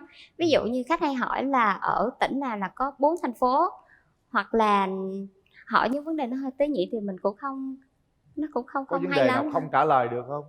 Dạ có chứ. Ví dụ ví dụ như cũng có khách hàng hỏi khoảng cách từ mặt đất lên cái tầng mây gần nhất là bao xa. Trời đất chẳng ơi, hạn vậy. ai mà rảnh gì trời mà gọi lên tổng đài hỏi khoảng cách từ mặt đất lên tới tầng mây hả? Chính vì thế nên cô gái bên kia rất là kiên nhẫn nha. Đúng rồi, rất là kiên nhẫn luôn đó. Anh Linh cho em hỏi chị em câu nữa nha. Rồi hỏi đi. Chị ví dụ như có ai gọi lên tâm sự chuyện tình cảm chia tay với chị không? Dạ cũng có cũng luôn có hả? Đúng rồi, nhưng mà với trường hợp ví dụ như lúc đó mà tại vì mình có tổng đài 1088 á, thì là cũng có chuyên viên tư vấn về tâm lý tình cảm. Nhưng mà nếu mà khách hàng đó là cảm giác tâm lý của họ không ổn định á, thì mình có thể là chia sẻ một chút để họ vơi bớt cái cảm xúc lúc đó. Trời ơi, đàn trai nghe không? Khi Đàn nào gái bên này cái công vợ việc chồng là ta gây lộn nhau ta gọi lên em không? Cái đó em chưa gặp. Rồi đó là cái ngành nghề của ấy ha. Như thế nên cô ấy là một người rất là gọi là bản lĩnh luôn, biết có thể giải quyết rất nhiều vấn đề nên anh đừng có lo. Bây giờ mình nói chút về ưu điểm khuyết điểm của mình đi. Phần ưu điểm của bản thân mình thì là thật thà, chân tình, sống tình cảm, có trách nhiệm với gia đình, không có cờ bạc, không có hút thuốc. Rồi trước khi làm tài xế làm nghề công việc gì? Thì từ trước đến giờ thì bản thân mình là ở ngoài Bắc, đi trải qua 7 năm lính xong rồi đi vô thẳng Sài Gòn. Nói chung là tự thân tự lập, từ hồi đó tới giờ. Tức là 7 năm quân 7 ngũ năm hả? ở quân đội, cũng là lính biên phòng ở Huế. Thì sau đó thì cuộc sống thay đổi thì mình vô Sài Gòn làm lập nghiệp. Thì từ đó đi làm, mới đầu vô làm thì làm các công ty, sau đó thì kiếm tiền rồi đi học tài xế, rồi sau đó đi lái taxi một thời gian, rồi lái xe của các công ty. Cũng bôn ba đó hả? Cũng là bôn ba, rất là vất vả. Nhưng mà anh ở đây với ai? Rồi đến năm 2000 thì là lập gia đình. Yeah. Có, nói chung là cũng có lập gia đình và có một bé trai là 15 tuổi rồi. Nhưng mà hiện nay thì hai vợ chồng tức là đã chính thức là ly dị là khoảng 2 năm nay rồi. Ly hôn 2 năm Ly rồi. hôn 2 năm rồi. Con trai 15 tuổi rồi. Con trai 15 tuổi. Ở với ai anh? Thì năm đầu tiên á thì là mình nuôi bé trai nhà ở Bình Dương. Nhưng mà đến năm thứ hai cũng vì lý do là mình ở có một mình, gia đình người thân cũng không có, cho nên là nuôi bé trai, nhận nuôi bé trai thì nhiều khi có công việc đi ra ngoài á thì không có ai trông bé dùm, cho nên là mẹ bé cũng không yên tâm, nên là mẹ bé là xin về nuôi. Đấy, xin về để gửi về dưới ông bà ngoại ở dưới Lâm Đồng. Thì hiện nay là ông bà ngoại đang giữ dùm bé. Còn tất cả mọi vấn đề thì cái phần hỗ trợ về kinh phí tất cả thì hàng tháng là mình có chu cấp đầy đủ. Hiện nay thì bé ở với ông bà ngoại thì rất là thoải mái, nhà dưới quê mát mẻ, rồi ông bà chăm cháu thì cũng rất là thoải mái. Còn bây giờ anh rất ở là đây, anh ở một mình. Còn hiện tại thì mình cũng đã có nhà ở Bình Dương rồi. Tức mua nhà Bình Dương rồi. Nhà Bình Dương rồi. Nói chung là nhà cũng ổn định, cũng có thu nhập ổn định rồi. Ở ngay khu V-Ship 1. Rồi, biết rồi.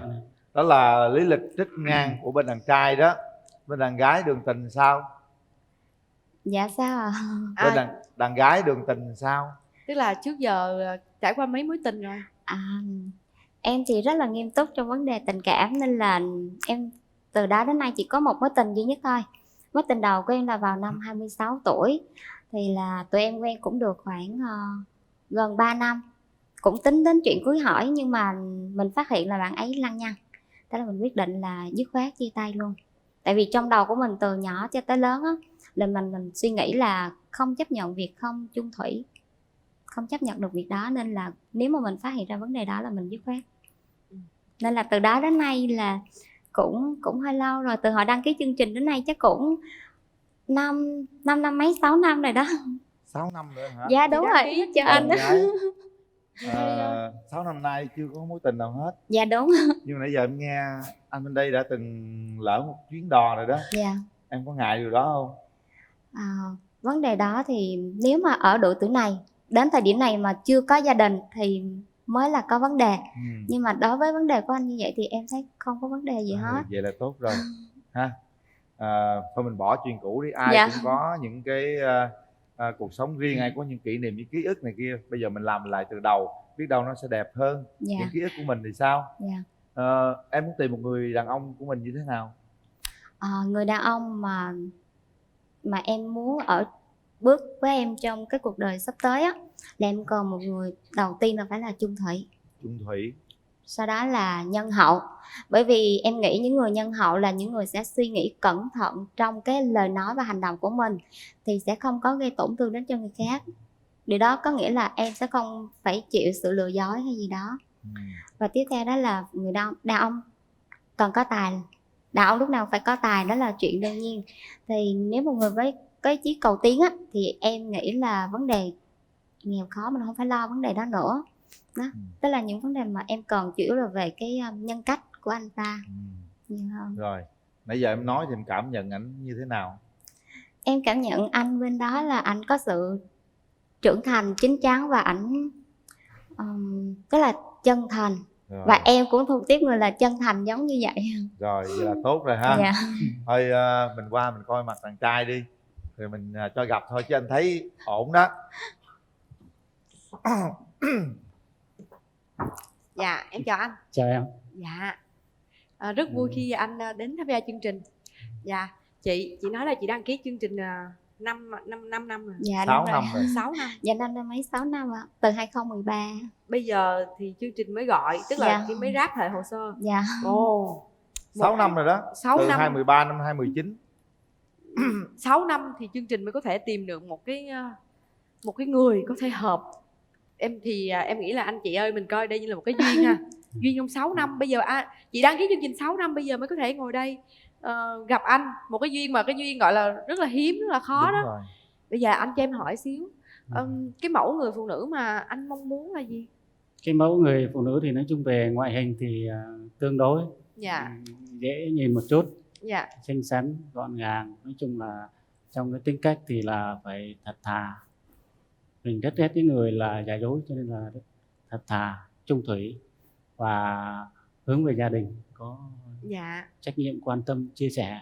Dạ, đó là về tính cách. Còn về ngoại hình thì anh như thế nào? Ngoại hình thì chỉ cần tương đối nhìn dễ nhìn chút rồi, cao trên mét 55 hoặc là chút xíu nữa thì ngoại hình nói chung là dễ nhìn chút thôi, chứ không cần phải mẫu người như nào. Dạ, hiện tại thì chị em năm nay 34 tuổi, anh sinh năm 70, thì cái khoảng cách tuổi tác cũng lớn, cũng có. Thì anh nghĩ như thế nào về điều đó? Theo như bạn gái chia sẻ từ nãy thì từ cái công việc cho tới tính cách thì bạn ấy là một người rất là năng động, hoạt bát, cũng có những cái thời gian vào trong cái công việc thì cái quá trình làm việc như vậy cũng có cái sự nói chung là thấu hiểu biết. Nói chung mình chăm sóc khách hàng như thế cũng có những cái gọi là thấu hiểu trong cuộc sống, thì cái đó còn tùy theo cái suy nghĩ của bạn gái. Còn đối với mình thì cái đó là tuổi tác không thành vấn đề. Cái này cái miễn sao tìm được bây giờ mình làm tình liền, cảm nó hòa hợp là được thôi. gọi điện lên tổng đài, chị em đang trực tổng đài bên này, chắc hỏi liền. Chắc có lẽ tối nay về gọi. Chị, còn chị nghĩ như thế nào về cái khoảng cách tuổi tác? Về khoảng cách tuổi tác thì chị không thấy có vấn đề, tại vì là ở độ tuổi đó là mới có thể là có đủ sự trải nghiệm. Phụ nữ mình là rất thích những người đàn ông trưởng thành, chín chắn. Với cái sự trải nghiệm của anh như vậy thì có thể là có rất là nhiều bài học cho mình. Rất là hay. Chị đúng là nhân viên tư vấn.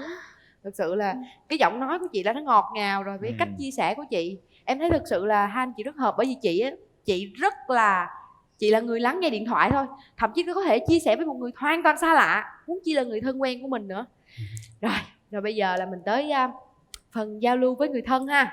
Dạ, chị hôm nay chị đi với ai? Dạ, hôm nay mình đi với chị đồng nghiệp, với những người bạn thân của mình. Dạ, em xin chào đồng nghiệp, chị đồng nghiệp.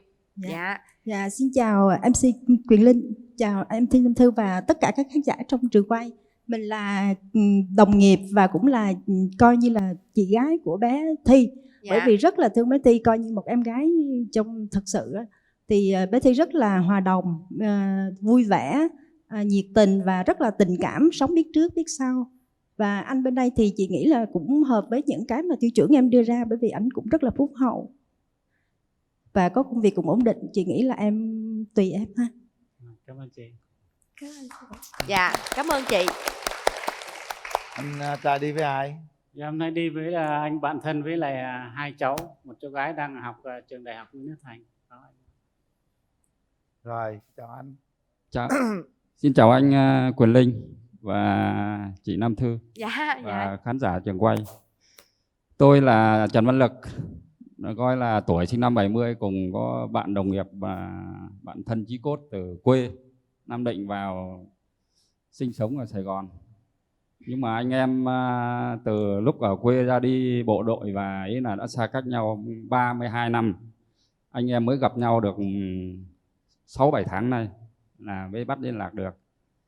Thì thấy gặp anh bạn coi là thân, mà thấy cuộc sống thế độc thân một mình cũng buồn, thì cũng động viên là thôi kiếm người để lấy vợ. Thì nay cũng có nhờ chương trình Bạn Muốn Hẹn Hò đây, thì theo tôi á thì thấy hai bạn là cũng, nếu mà có duyên gặp được hôm nay là cũng tiến tới hạnh phúc hôn nhân là. Xin Rồi, cảm ơn. Cảm ơn anh. Bây giờ mình mở rào cho hai bên gặp mặt nha. Dạ. Mở rào.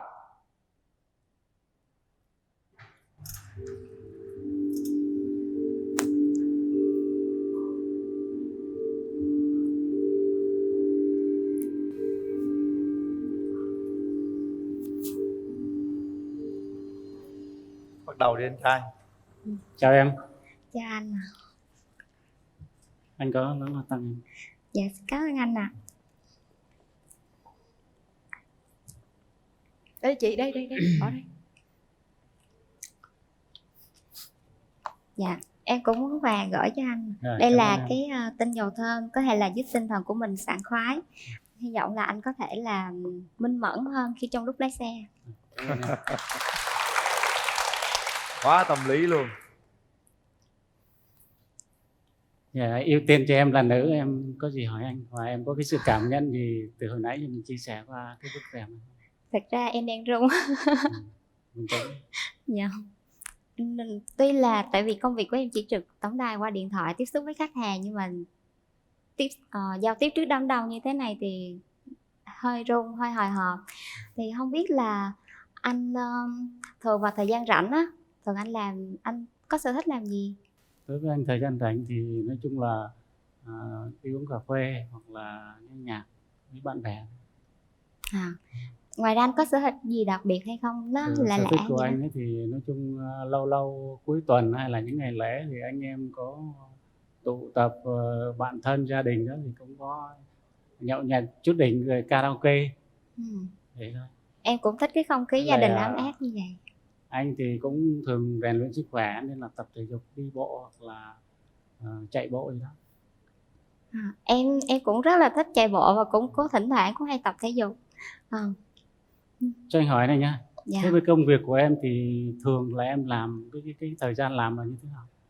Thời gian em sẽ làm giờ hành chánh, nhưng thỉnh thoảng sẽ có những cái khung giờ, tại vì tổng đài của em là trực 24/4, hỗ trợ tốt nhất có thể cho khách hàng. Thành ra sẽ có những cái ca mình sẽ làm về đêm. Em làm công việc này được bao lâu rồi? Em làm từ hồi em đăng ký bạn muốn hẹn hò.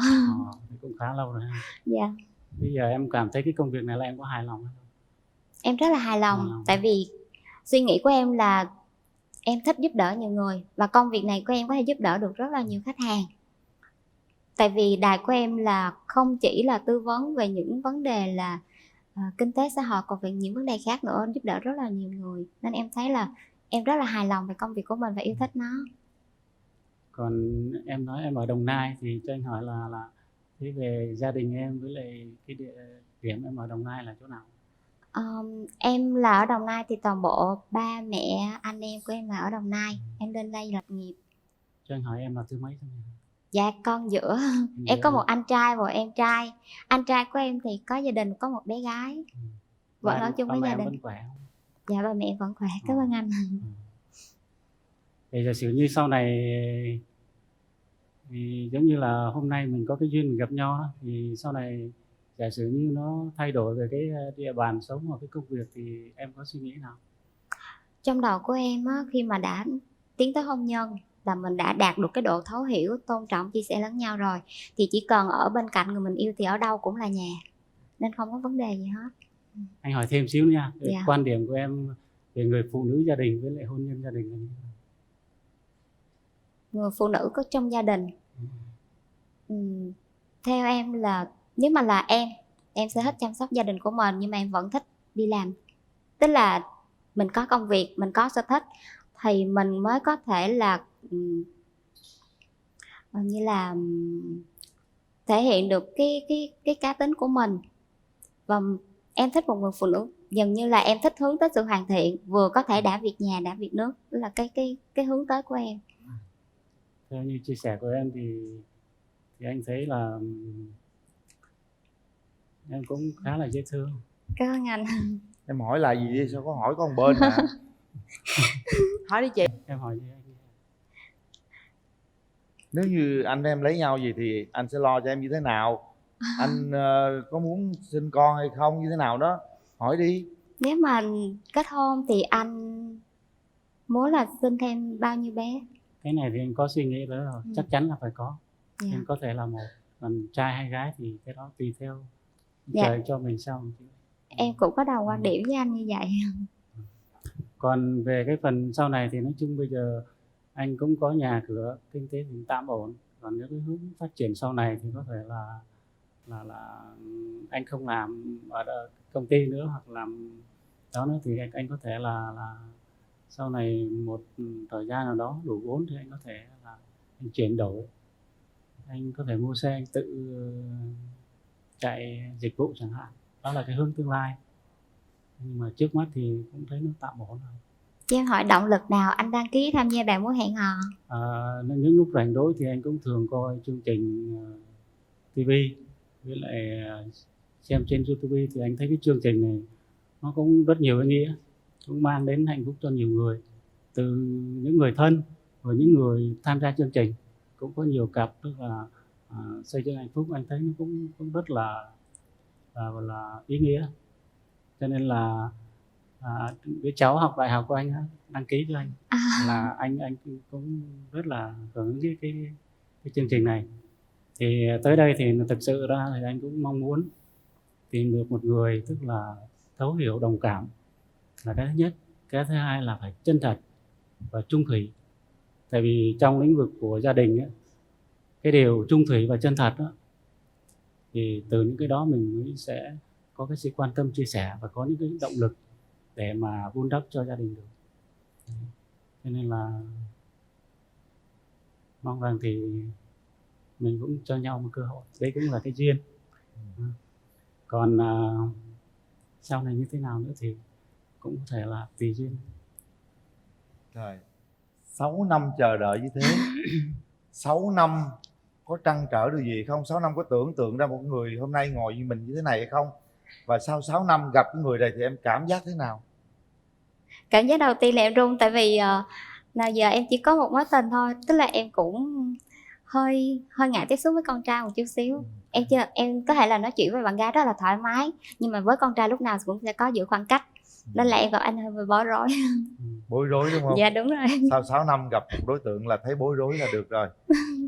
Thôi bây giờ mình nói một câu gì đó để mình kết thúc cái cuộc nói chuyện hôm nay.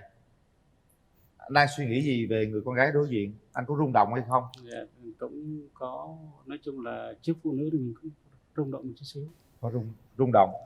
Nhưng mà cái này anh nói lớn lên. Thật sự về cái cảm nhận đầu tiên của mình á, tại vì bản chất của người mình cũng rất là thật, có một cái gì đó trong cái cảm nhận đầu tiên á. Nếu mà cái bản chất của mình á, cảm nhận mình cảm thấy thích một cái gì đó thì mình rất là thích, mà cảm thấy không đạt tới cái đó thì mình có thể là cái tư tưởng mình nó không thông, nó không ấy hết. Cho nên là rồi đến đây mình cũng là cái duyên của chương trình đưa đến cho hai chúng ta, thì mình cho nhau cơ hội để tìm hiểu. Dạ đó cũng là suy nghĩ của em. Hết thời gian.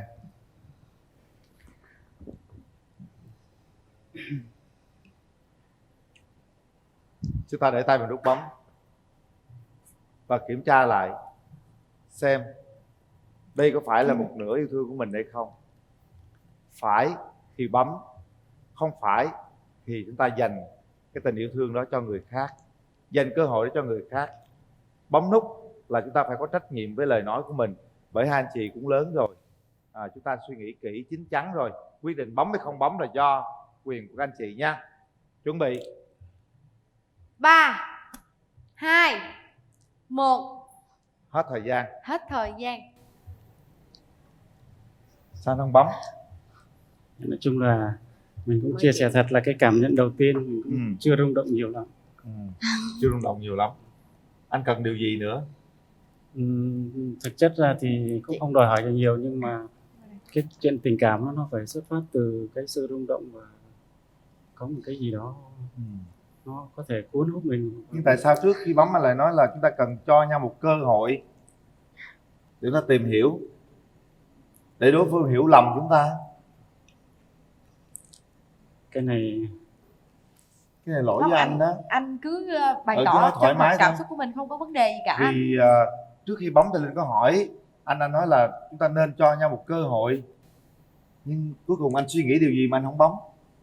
Mới đầu thì mình cũng có suy nghĩ như thế, nhưng mà cái thật sự cái con tim với cái sự rung động đến giờ phút cuối thì mình chưa có cái sự cảm nhận được. Chúng tôi vẫn trân trọng cái quyết định của mỗi người. Mình không bấm thì mình nhường cơ hội để cho nhiều người khác nữa, bởi vậy trên truyền hình có rất là nhiều chàng trai có thể bấm cho cô ấy và cũng có nhiều cô gái bấm cho anh, không lo lắng. Nhưng mà chỉ tiếc cái anh nói cái câu mà là hãy cho nhau cơ hội thôi, là đâm ra cái người đối diện người ta hiểu lầm. Thôi không sao, bấm hay không bấm cũng không quan trọng. Có thể em bấm, mình nghĩ sao mình nghĩ vậy, người khác không bấm mình vẫn bấm, đó là suy nghĩ của mình ha. Tôi nghĩ rằng anh chị cũng đã duyên đến đây. 6 năm chờ đợi, 6 năm lại trôi qua. Tiếc quá. Không sao cả. Quý vị và các bạn, đặc biệt là các anh đang xem truyền hình thì hãy gọi điện thoại về tổng đài. Chị Thi là chị của Thư, chị sẽ nghe máy. Còn về gọi về tổng đài biết tuốt gặp chị Thi đó, gặp chị Thi. Còn rồi sau đó rồi xin thông tin hay cái gì thì cứ việc nha, thoải mái nha. Chị của Thư làm tổng đài nha mọi người, chị Thi nha. Cảm ơn chị, cảm ơn chị hôm nay đến tham gia chương trình. Đây là quà tặng, một cái voucher máy lọc nước Yakio giảm giá 50% dành cho hai bạn. Rất tiếc là hai người không bấm nút, nhưng tôi hy vọng rằng hai người sẽ tìm sớm cho mình một nửa yêu thương của mình. Chúc cho hai bạn sẽ may mắn và thành công trong cuộc sống. Em cũng chúc cho anh Khánh sẽ sớm tìm được một nửa yêu thương của mình. Nếu đã là cảm xúc của mình, cảm xúc của con tim, nếu đã chân thật thì hãy chân thật từ ngay phút ban đầu. Cảm ơn anh rất nhiều đã đến tham gia chương trình. Cảm ơn chị Thi. Dạ, cảm ơn ạ. Đây, em đi chị Phúc.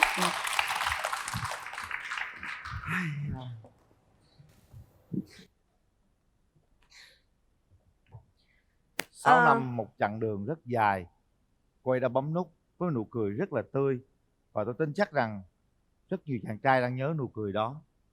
Nhưng mà em cảm thấy là thực sự tổn thương khi như anh nói, chị Thi chờ đợi chương trình 6 năm 6 năm đăng ký bản muốn hẹn hò mới đến và tham gia chương trình. Trước đó thì tất cả chúng ta đều chứng kiến họ nói chuyện với nhau như thế nào. Và em đang hy vọng một cái kết thật sự có hậu. Nhưng mà anh hiểu cảm giác của em, và cũng là cảm giác của rất nhiều người đang theo dõi chương trình ngày hôm nay. Vấn đề còn lại là anh trai không rung động, anh ấy không bấm. Nhưng tại sao anh không thành thật cái cảm xúc của anh ngay từ đầu? Tại sao anh nói là hãy cho nhau cơ hội? Anh lặp đi lặp lại câu đó ít nhất là 2 lần. Nhưng mà khúc này có thể thì mọi người có thể là back lại cho quý vị khán giả coi. Nhưng mà cuối cùng ảnh lại không bấm. Nhưng cuối cùng con tim ảnh lại không rung động ở giây phút cuối. Người ta thường nói có những giây phút đá bù giờ nó vẫn thất bại. Không sao cả, đó là cuộc sống như thế em à. Anh hiểu cảm giác của Thư. Phụ nữ chúng ta thông cảm nhau và thấu hiểu cho nhau. Cuộc sống nó luôn luôn như thế.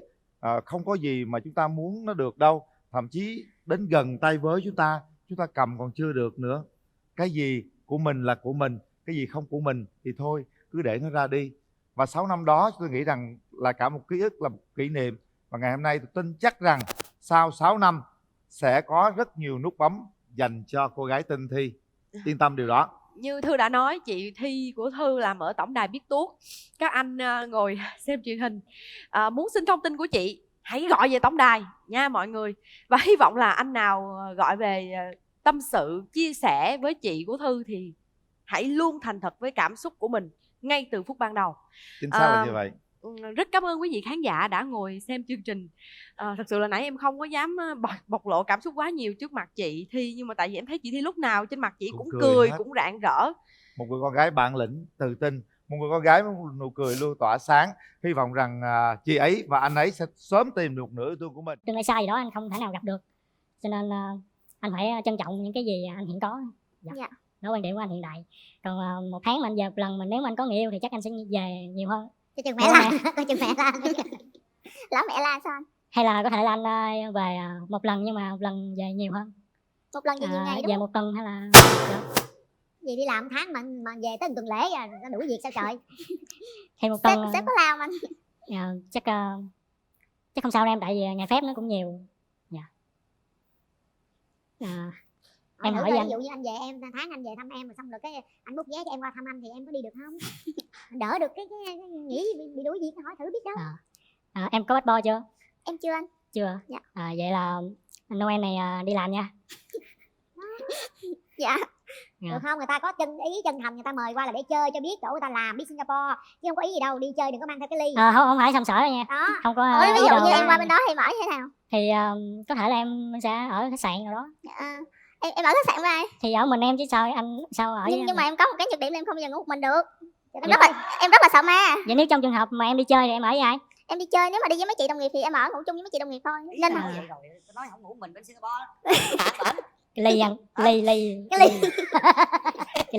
ăn. Dạ. Mời bạn nữ giới thiệu về mình. Dạ em chào chị Cát Tường, em chào anh Quyền Linh, em Rồi, chào chào em. các anh chị khán giả. Em tên là Huỳnh Thị Cẩm Anh, năm nay 22 tuổi, quê quán em ở An Giang. Em đang sinh sống và làm việc tại thành phố Hồ Chí Minh. Em đang làm công việc gì? Dạ em làm bên công ty cổ phần vaccine Việt Nam, bên tiêm ngừa. À, vaccine. Dạ Việt đúng Nam. À rồi, em lên đây lâu chưa? Dạ em lên đây đi học là khoảng hơn 3 năm và làm việc hơn 1 năm. Chắc tầm hơn 4 năm, gần 5 Hơn năm. 4 năm rồi ha. Rồi, Dạ. mời bạn trai giới thiệu. Rồi, mời bạn nam giới thiệu về mình. Dạ, chào chị Cát Tường và anh Quyền Linh. Chào quý vị khán giả, em tên là Hà Tấn Sang. Em năm nay 24 tuổi và quê của em ở Hóc Môn. Em hiện tại tạm thời sinh sống và làm việc tại Singapore. Ở Singapore hả? Dạ. Qua Singapore lâu chưa? Dạ em được khoảng hơn 1 năm rồi anh. Em làm gì bên đó? Dạ em làm trợ lý nghiên cứu trong một trường đại học. Nhưng mà dịp nào để em về đây? Dạ. Bây giờ em về em đây chuẩn bị xài hết ngày phép để ăn lễ Noel với lại Tết Tây anh. Tức là về đây nghỉ phép. Dạ đúng rồi. Rồi xong rồi kiếm người yêu. Rồi em đi Dạ, làm đúng bên rồi. kia bao lâu em mới về? Dạ thông thường thì 1 tháng em sẽ về 1 lần. Không sao, Singapore đây thì cũng có tiếng mấy tới Dạ, à. đúng rồi. Cũng không có xa gì mấy. Mà em nói em làm công việc gì bên đó chị chưa nghe rõ. Dạ trợ lý nghiên cứu chị. Nghiên cứu về gì? Dạ, em nghiên cứu về 3D chị. Nhưng em không có bị BD nha. Em nghiên cứu về 3D. Có cái vụ nghiên cứu 3D nữa hả? Dạ có anh. Nghiên cứu về tái tạo ảnh 3D anh. Dạ. Anh tưởng đâu nghiên cứu về 3D, thế giới 3D. Dạ. Thôi, được rồi. Như vậy là chúng ta cũng có một cách xa, một cái khoảng xa, nó hơi xa nha. Ủa nãy chưa nghe tuổi luôn á, đúng không? Dạ em 24 tuổi vậy, em có nói tuổi. Bên kia 22. 22. Bạn gái ơi, bạn nghĩ sao về yêu xa bạn gái? Dạ hồi lúc giờ em cũng ngại yêu xa.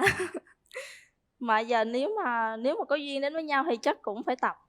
Giờ công nghệ mà yêu xa Dạ. là xa chứ không, ngày nào cũng gọi điện FaceTime là thấy mặt nhau mỗi ngày rồi. Cho nhiều khi nói chuyện FaceTime xong đi chơi với gái sao chị? Hả? Chưa có kinh nghiệm vậy luôn hả?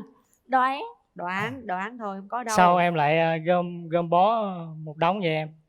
Gom đũa một bó vậy. Có người này có người kia chứ em. Rồi vậy em trai là thuộc người như thế nào? Điểm mạnh, điểm yếu em sao? Em giới thiệu về em hết đi. Em là bản thân của em thì rất là thân thiện, cởi mở và dễ kết bạn. Em sống tình cảm nhưng mà không quá nội tâm. Em Em sao? rùng quá. Làm trợ lý một cái công ty mà. Tại em làm với máy móc không rồi. Dạ. Cái này rung quá ha. Dạ. Có điểm yếu gì không em? Khuyết điểm, tật xấu gì không? Khuyết điểm của em là hay càm ràm. Khi mà trong một cái cuộc cãi vã mà không có ai trả lời thì em hay càm ràm hoài. Và ngủ thì em hay nghiến răng. Hả? Dạ. Cái đó giống như di truyền á chị. Và tại em để ý là ba em cũng như vậy. Có tật xấu đúng không? Dạ. Bạn gái có khuyết điểm gì không? Dạ khuyết điểm em thì nhiều lắm. Đâu những cái nào nổi bật em kể nghe coi. Em lười lắm. Lười. Nhiều khi em đi làm thì dành ngày ốp là chỉ ăn và ngủ thôi. Em cực kỳ nóng tính. Có một trường hợp cụ thể là lúc mà em đi chơi chung với nguyên một đám bạn á, thì có một anh đó hơi say. Thì ảnh giỡn là ảnh bắt tay xong rồi ảnh hôn nhẹ lên cái tay em á, xong em lấy cái liêm đập đầu đó luôn. Trời đất ơi, ghê vậy luôn hả? Dạ. Tại vì em sống là một người rất là nguyên tắc, em không có thích mấy kiểu đùa giỡn vậy. Dạ.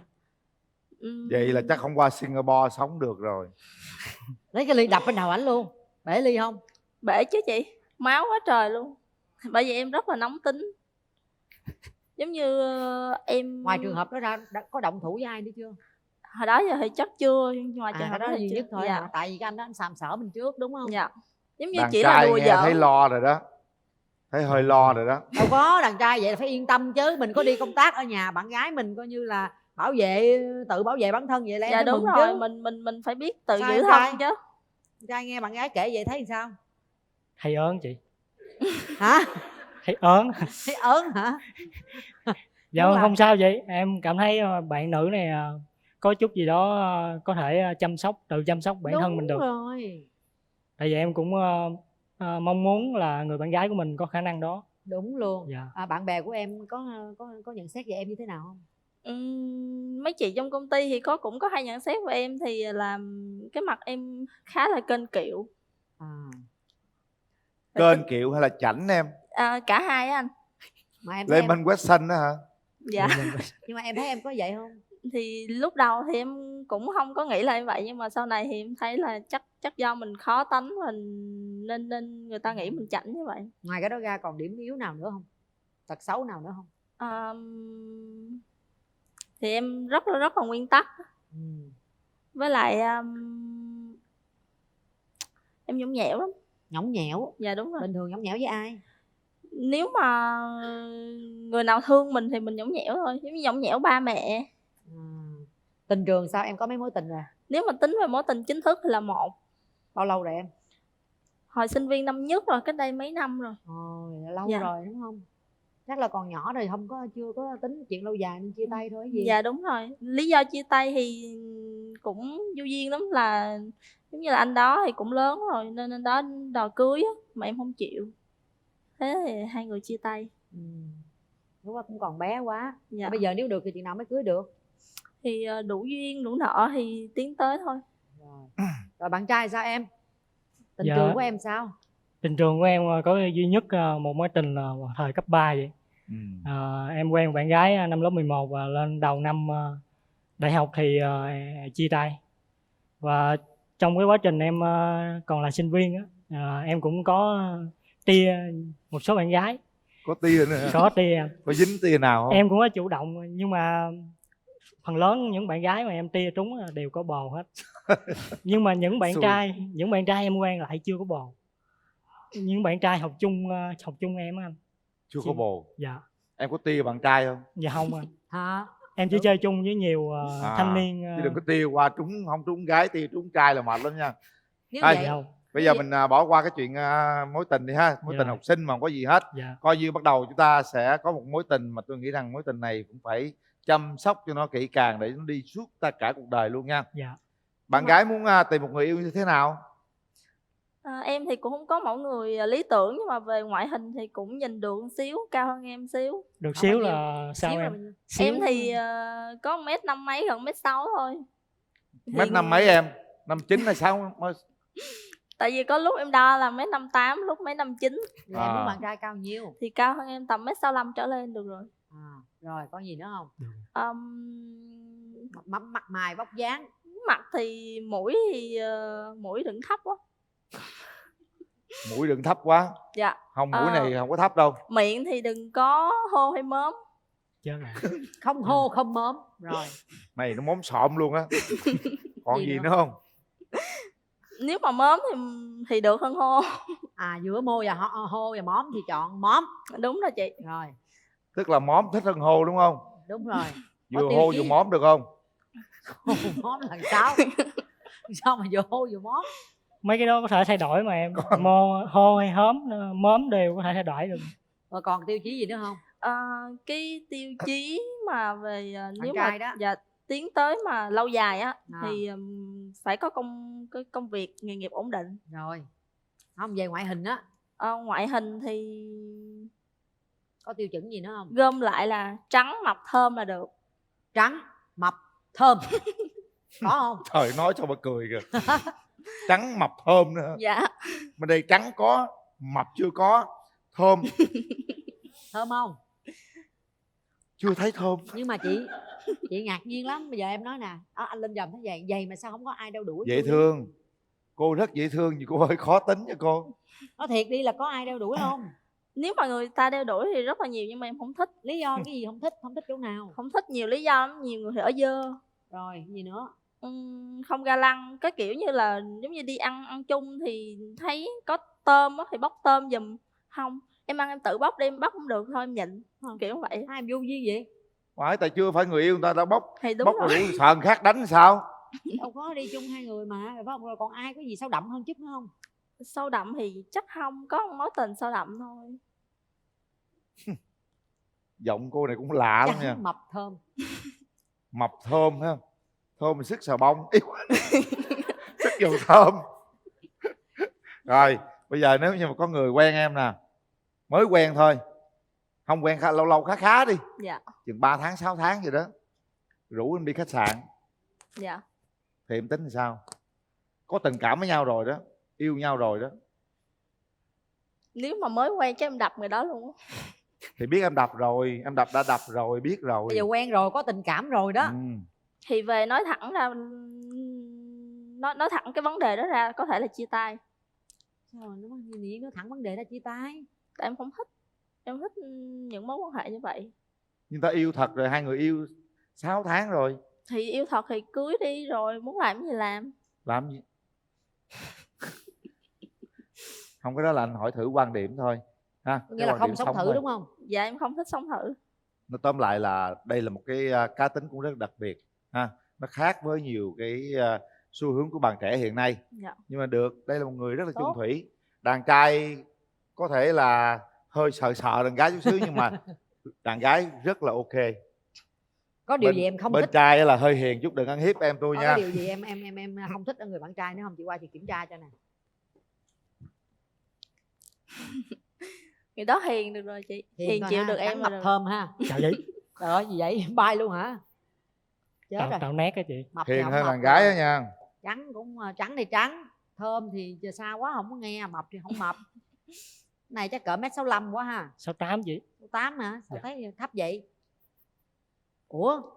Bên đây sinh năm nhiêu? Dạ em sinh năm 94. Em sinh năm nhiêu? Em 96 chị. Rồi sao mặt ông này ông non dữ vậy? Mặt non choẹt vậy? Ý chị 94 cho em thì già tuổi. hả chị Tưởng? Hả? Em 94 thì 24 tuổi. 94, 24 tuổi đó Dạ. hả? Vậy mà nhìn nhí quá ha. Rồi chừng nào mới kết hôn? Ví dụ quen bao lâu nữa em kết hôn được? Em nghĩ là tại vì cái mục tiêu của em là sẽ có bạn gái và phải yêu trước năm 27 tuổi. Thì bây giờ 24 yêu được rồi đó. Rồi. Dạ đúng rồi vậy. Rồi chừng nào cưới? Và em nghĩ là nếu mà kết hôn mà khoảng độ tuổi 27 tuổi là đẹp. 3 năm nữa. Dạ. 3 năm nữa được không? 3 năm nữa. Dạ được. Có lâu quá không? Dạ không chị. Em cũng đâu có dự định là lập gia đình sớm. Nhưng mà yêu 3 năm mà yêu xa thì em nhắm làm sao để giữ được cái tình yêu? Cái cách nào để mà giữ được một cái tình yêu khi mà mình xa cách nhau? Dạ thật ra thì công việc hiện tại của em là nó cũng chỉ tạm thời thôi. Là khoảng 1-2 năm nữa em có thể em sẽ về Việt Nam làm. Cho nên để trong khoảng 1-2 năm yêu xa đó thì em nghĩ mình có thể liên lạc qua cái phương tiện thông tin, công nghệ thông tin. Nhưng mà mình làm sao để mà mình giữ được cái tình yêu, giữ lửa đó được trong mấy năm trời mà yêu xa? Giữ lửa thì không sao chị. Người ta nói xa mặt cách lòng. 1 tháng em về 1 lần mà chị. Tháng Dạ. về 1 lần ha. Thì em có thể gặp mặt, chỉ cần chớm lửa là nó đủ cháy rồi chị. Đừng có chớm quá, cháy quá là cái ly vô đầu á nha. Mỗi lần mình chớm tí là thế nào nó cũng cháy rồi. Rồi nhưng mà kế hoạch sau này thì em chưa có kinh nghiệm yêu đương, rồi kế hoạch sau này lập gia đình thì em định lập nghiệp rồi sinh sống ở đâu? Dạ chắc chắn là ở Sài Gòn, tại vì Ở Sài nhà em ở đó. Có làm dâu không?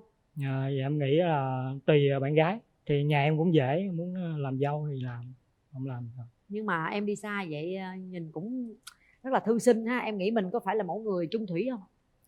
Dạ có chị.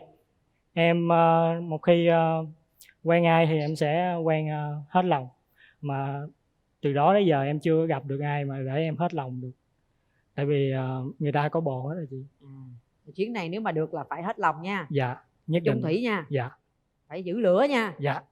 Rồi chị là thấy được đó, anh chàng rất thư sinh, mặt mày rất baby, búng ra sữa luôn. Em trai hôm nay đi với ai vậy? Búng ra sữa luôn á. Em đi với mẹ và dì em. Có mẹ gì hả? Chào cô. Dạ chào cô. Dạ chào Quyền Linh, chào Quyền Linh và Cát Tường. Dạ. Chào quý vị khán giả trên trường quay. chào cháu. Dạ chào bác. Dạ giờ cô cho ý kiến về cặp đôi trên này như thế nào cô? Cô cũng thấy con cũng hiền dễ thương. Mẹ cũng thấy được á, coi hai đứa quyết định đi, trao cho nhau cơ hội đi nha. Con yên tâm đi, con của cô á, thì nó hiền lắm mà nó cũng không có đi mà bay bướm mà ở ngoài mà đi mà con sợ nó tùm lum ha. Dạ. Rồi hết. Cảm ơn cô. Rồi em gái đi với ai? Dạ em đi với mấy chị đồng nghiệp trong công ty ạ. Rồi cho chị gặp rồi chào em. Dạ em chào anh Linh, em chào chị Cát Tường. Em Chào em. tên Hạ, em là đồng nghiệp của Cẩm Anh ạ. Chị thấy bạn bên đây cũng được đó. Nếu có thể thì tiến tới luôn cũng được. Dạ. Còn bạn cái bé Cẩm Anh này á, nó bình thường nó hiền lắm, nó khờ lắm, nó không có thì giống như nó ra ngoài đường nó chơi, nó không có đi này kia bậy bạ với bạn bè, chỉ biết đi làm rồi về nhà thôi. Cho nên là có gì đừng có ăn hiếp nó nha. Trời ơi, không biết ai ăn hiếp ai à, không biết ai ăn hiếp ai à. Nói chung là ủng hộ đúng không? Cặp đôi này Dạ ủng đúng hộ rồi. đúng không? Rồi cảm ơn em. Rồi, cảm ơn. Thôi giờ do hai đứa quyết định ha. Cho đôi trẻ gặp nhau đi, kéo rèm. Mở rào.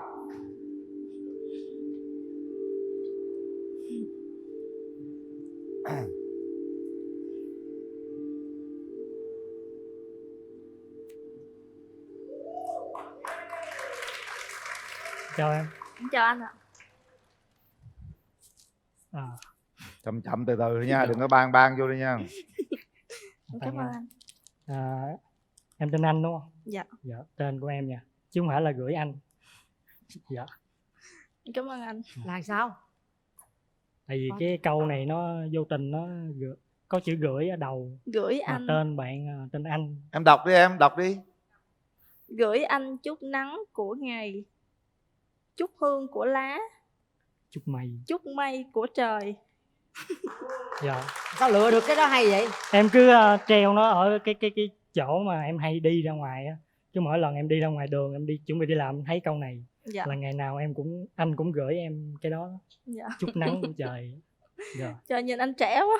Hay quá ha. Anh thấy em sao? Em rất là dễ thương.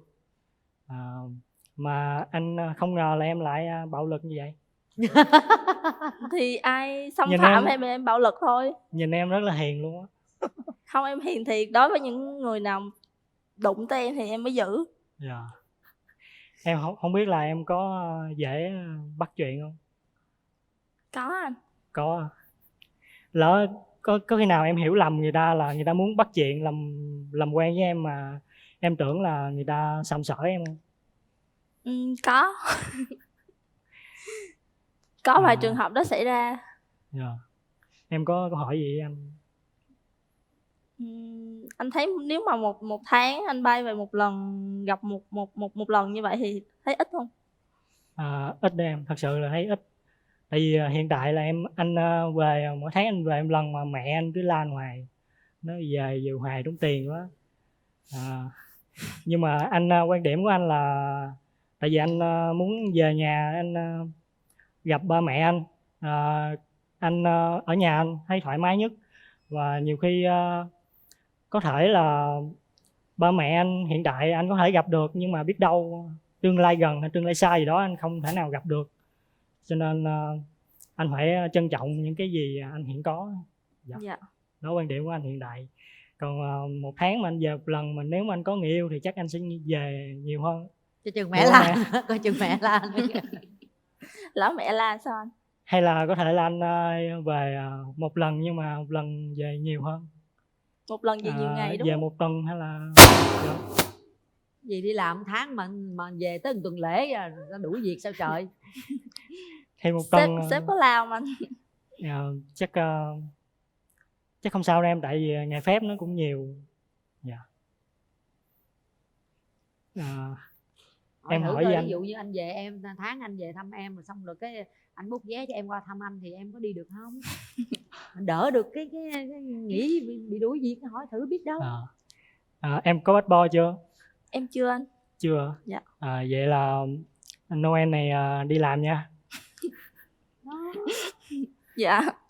Được không? Người ta có chân thành, người ta mời qua là để chơi cho biết chỗ người ta làm, biết Singapore chứ không có ý gì đâu. Đi chơi đừng có mang theo cái ly. Không phải xăm sỡ đâu nha. Đó. Không có. Ví dụ như em qua bên đó thì mở như thế nào? Thì có thể là em sẽ ở khách sạn nào đó. Em ở khách sạn với ai? Thì ở mình em chứ sao anh sao ở với nhưng mà em có một cái nhược điểm là em không bao giờ ngủ một mình được. Em rất là sợ ma. Vậy nếu trong trường hợp mà em đi chơi thì em ở với ai? Em đi chơi, nếu mà đi với mấy chị đồng nghiệp thì em ở ngủ chung với mấy chị đồng nghiệp thôi. Nên vậy rồi nói không ngủ mình bên Singapore bạn cái ly anh, ly cái ly anh. Bây giờ book khách sạn thì em nằm ở trên giường rồi ảnh nằm ở dưới đất, ảnh bảo vệ ma được không? Dạ được, nhưng mà mua cọng dây xích. Cái gì? Cái gì? Mua cọng dây xích lại. Xích ai? Ảnh hả? Ảnh làm như xích chó vậy bà. Người ta hứa, người ta uy tín, người ta đúng không em? Dạ. Em uy tín không? Anh hứa uy tín không? Anh hứa tôn trọng đối phương không? Uy tín em. Nếu em rảnh thì có thể anh sẽ mời em qua đó. Dạ. Nhưng mà có xích không? Nếu mà anh tôn trọng đối phương thì em sẽ không xích. Gì tôn trọng thì em nằm giường anh nằm dưới đất, hoặc là em nằm dưới đất anh nằm trên giường. Được không? Dạ được. Có cái ly không? Dạ không. Được. Nhưng mà nhìn tướng em sao baby quá, em thấy coi chừng nó giống như là chưa có đến tuổi thành giống như chưa được 18. Giống như chưa được 18 vậy trời. Em yên tâm, có thể em nhìn anh nhìn nó không có thể là không chững chạc lắm, nhưng mà suy nghĩ của anh thì có thể nói là cũng không phải là nhỏ, không phải là trẻ con quá. Dạ. Trời, đi học ở đây đi qua trong kia làm trợ lý cho một ở nước ngoài thì không có đơn giản đâu nha em.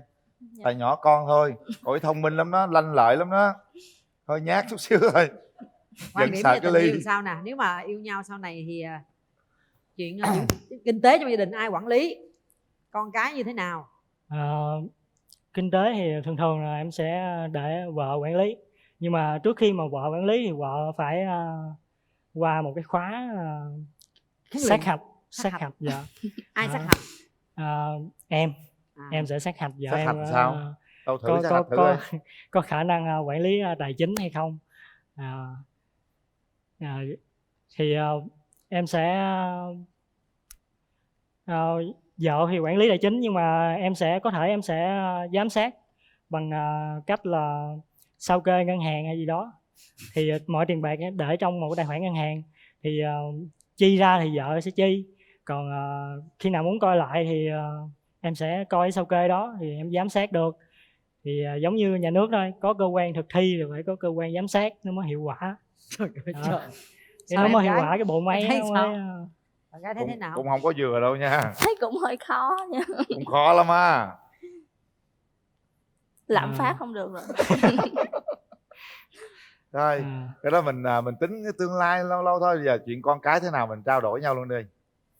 Em nghĩ là chuyện con cái thì bàn có vẻ hơi sớm, nhưng mà cái mong muốn của em là sẽ có 2 đứa con, một trai một gái. Ủa không đẻ được con trai thì sao trời? Thì hai đứa là dần. Còn em thì sao? Em lúc giờ cũng dự định là nếu mà sau này có bé thì chỉ một bé thôi. Một thôi. Một. Em có mong muốn gì không? Ví dụ lập gia đình sinh con, em có mong muốn gì không em gái? Trong cuộc sống em mong muốn điều gì? Nói luôn. Nếu mà trước khi lập gia đình thì em muốn giống như em và bạn trai sẽ phấn đấu để có một cái nhà trên thành phố này, để nếu mà sau này có con, có bé nhỏ thì cũng đỡ, không có chạy chật vật đủ thứ, tiền nhà rồi tiền sữa, tiền tả đủ thứ. Gì nữa? Trong cái môi trường em làm vaccine tiêm cho thường là mấy bé, thì em cũng thấy mấy bé nhỏ nhiều khi 2 tháng 3 tháng đến trung tâm để tiêm á, thì đi bằng xe máy á, nhiều khi thấy tội lắm. Nhiều khi trời bão, trời gió, mưa, nắng đi rất là tội. Thì nếu mà được á, nếu mà có khả năng thì hai người cùng phấn đấu để mua một chiếc xe ô tô nhỏ cũng được. Nếu như mình không có đủ tiền để mua thì mình có thể mua góp. Nếu mà hai người có phấn đấu, có dự tính. Ý tưởng gì bạn trai thấy thế nào? Em thấy về mặt tài chính á, thì mua ô tô trả góp theo ý của bạn gái á, thì theo em đó là một ý kiến hay. Nhưng mà nó cũng là một gánh nặng tài chính nếu như mà hai đứa còn quá trẻ. Nhưng mà tiến tới hôn nhân sanh bé còn xa, còn khá là rồi, xa. Rồi bây giờ á chúng ta nói gì với nhau, những cái điều gì chúng ta đang nghĩ trong lòng á, nhìn thẳng vào nhau, các bạn nhìn thẳng vào mắt nhau, những cái gì bạn suy nghĩ về đối phương mình nói ra hết đi. Chúng ta có 30 giây để nói điều đó. Bắt đầu. Nếu mà có cơ hội anh được quen em thì em đừng có ăn hiếp anh nha. Dạ.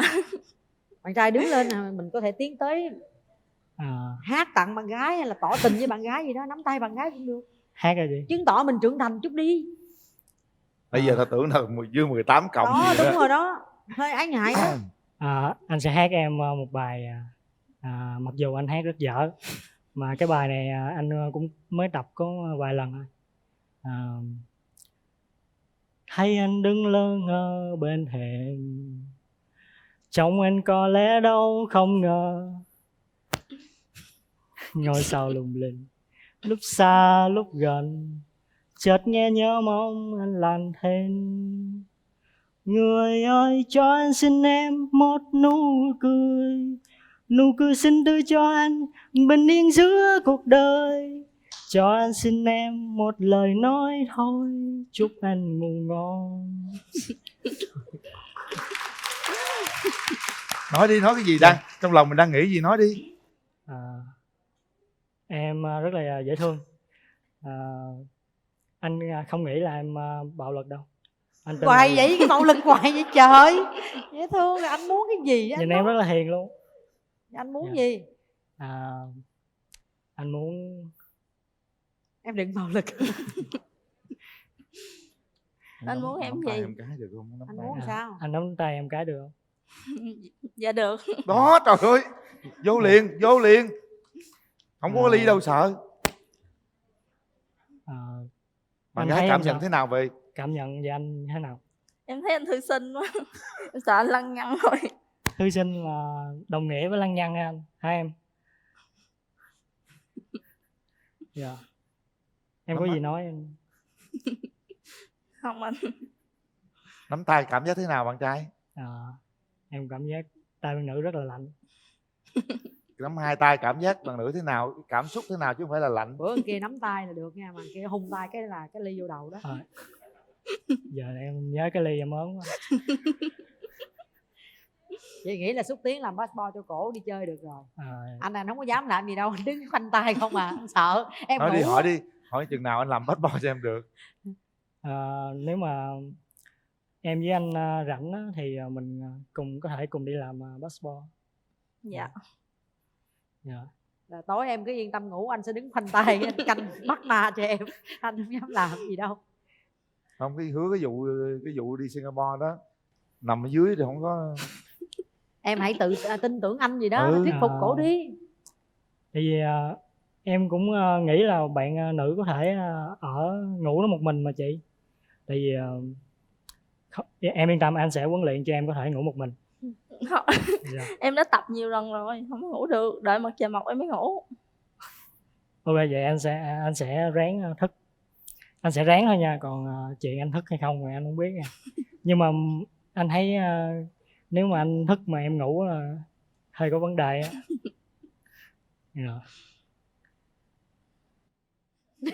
Sao được, còn mệt quá. Thôi được rồi, về đây bạn. Rồi xong. Chứ khổ tâm cặp này quá, giống như là nãy giờ á đủ tuổi vậy đó.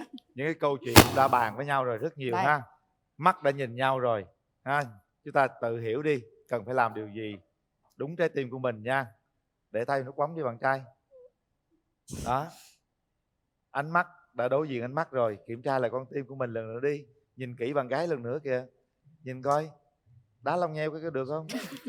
Ly anh ơi, ly anh ơi. Ly đâu mà ly hoài, ông này ông ám ảnh cái vụ cái ly là thiệt tình sợ luôn. cái ly hoài. Suy nghĩ thật kỹ nha. Bấm nút là trao duyên cho nhau, bấm nút là chúng ta tìm hiểu, hẹn hò để mà tương lai lâu dài tiến tới hôn nhân. Sao Nha. lâu vậy anh? Sao lâu vậy? Cái ly nó quá ấn tượng. Suy nghĩ thật kỹ và hãy đưa ra quyết định sau 3 tiếng đếm. 1 2 3. Hết thời gian. Rồi mời em. Em bấm rồi. Thôi rồi, nhấn hoài. Phải bấm sâu vô mới được.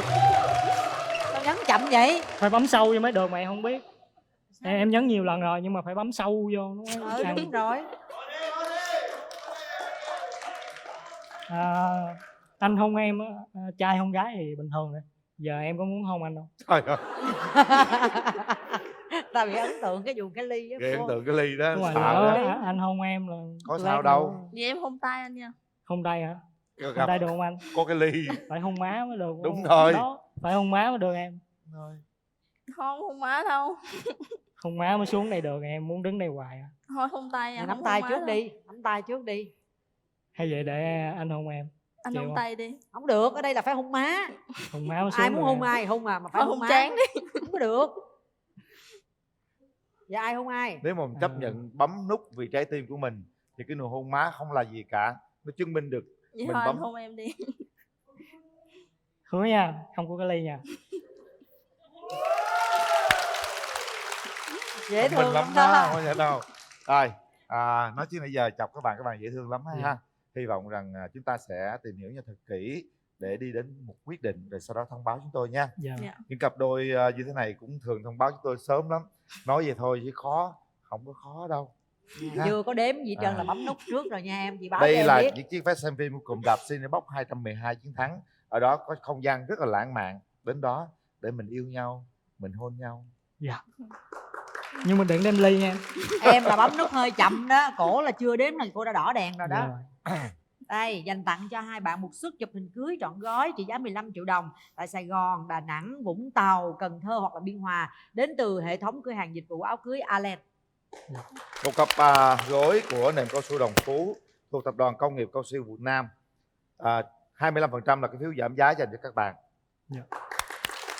Rồi, cố gắng ha, Dạ. tìm hiểu nhau thật kỹ ha. Cảm ơn chị. Dạ, Cảm ơn quà em. kìa. Đây, hộp mực về viết tên nhau trên cái tờ đó đi. Dạ.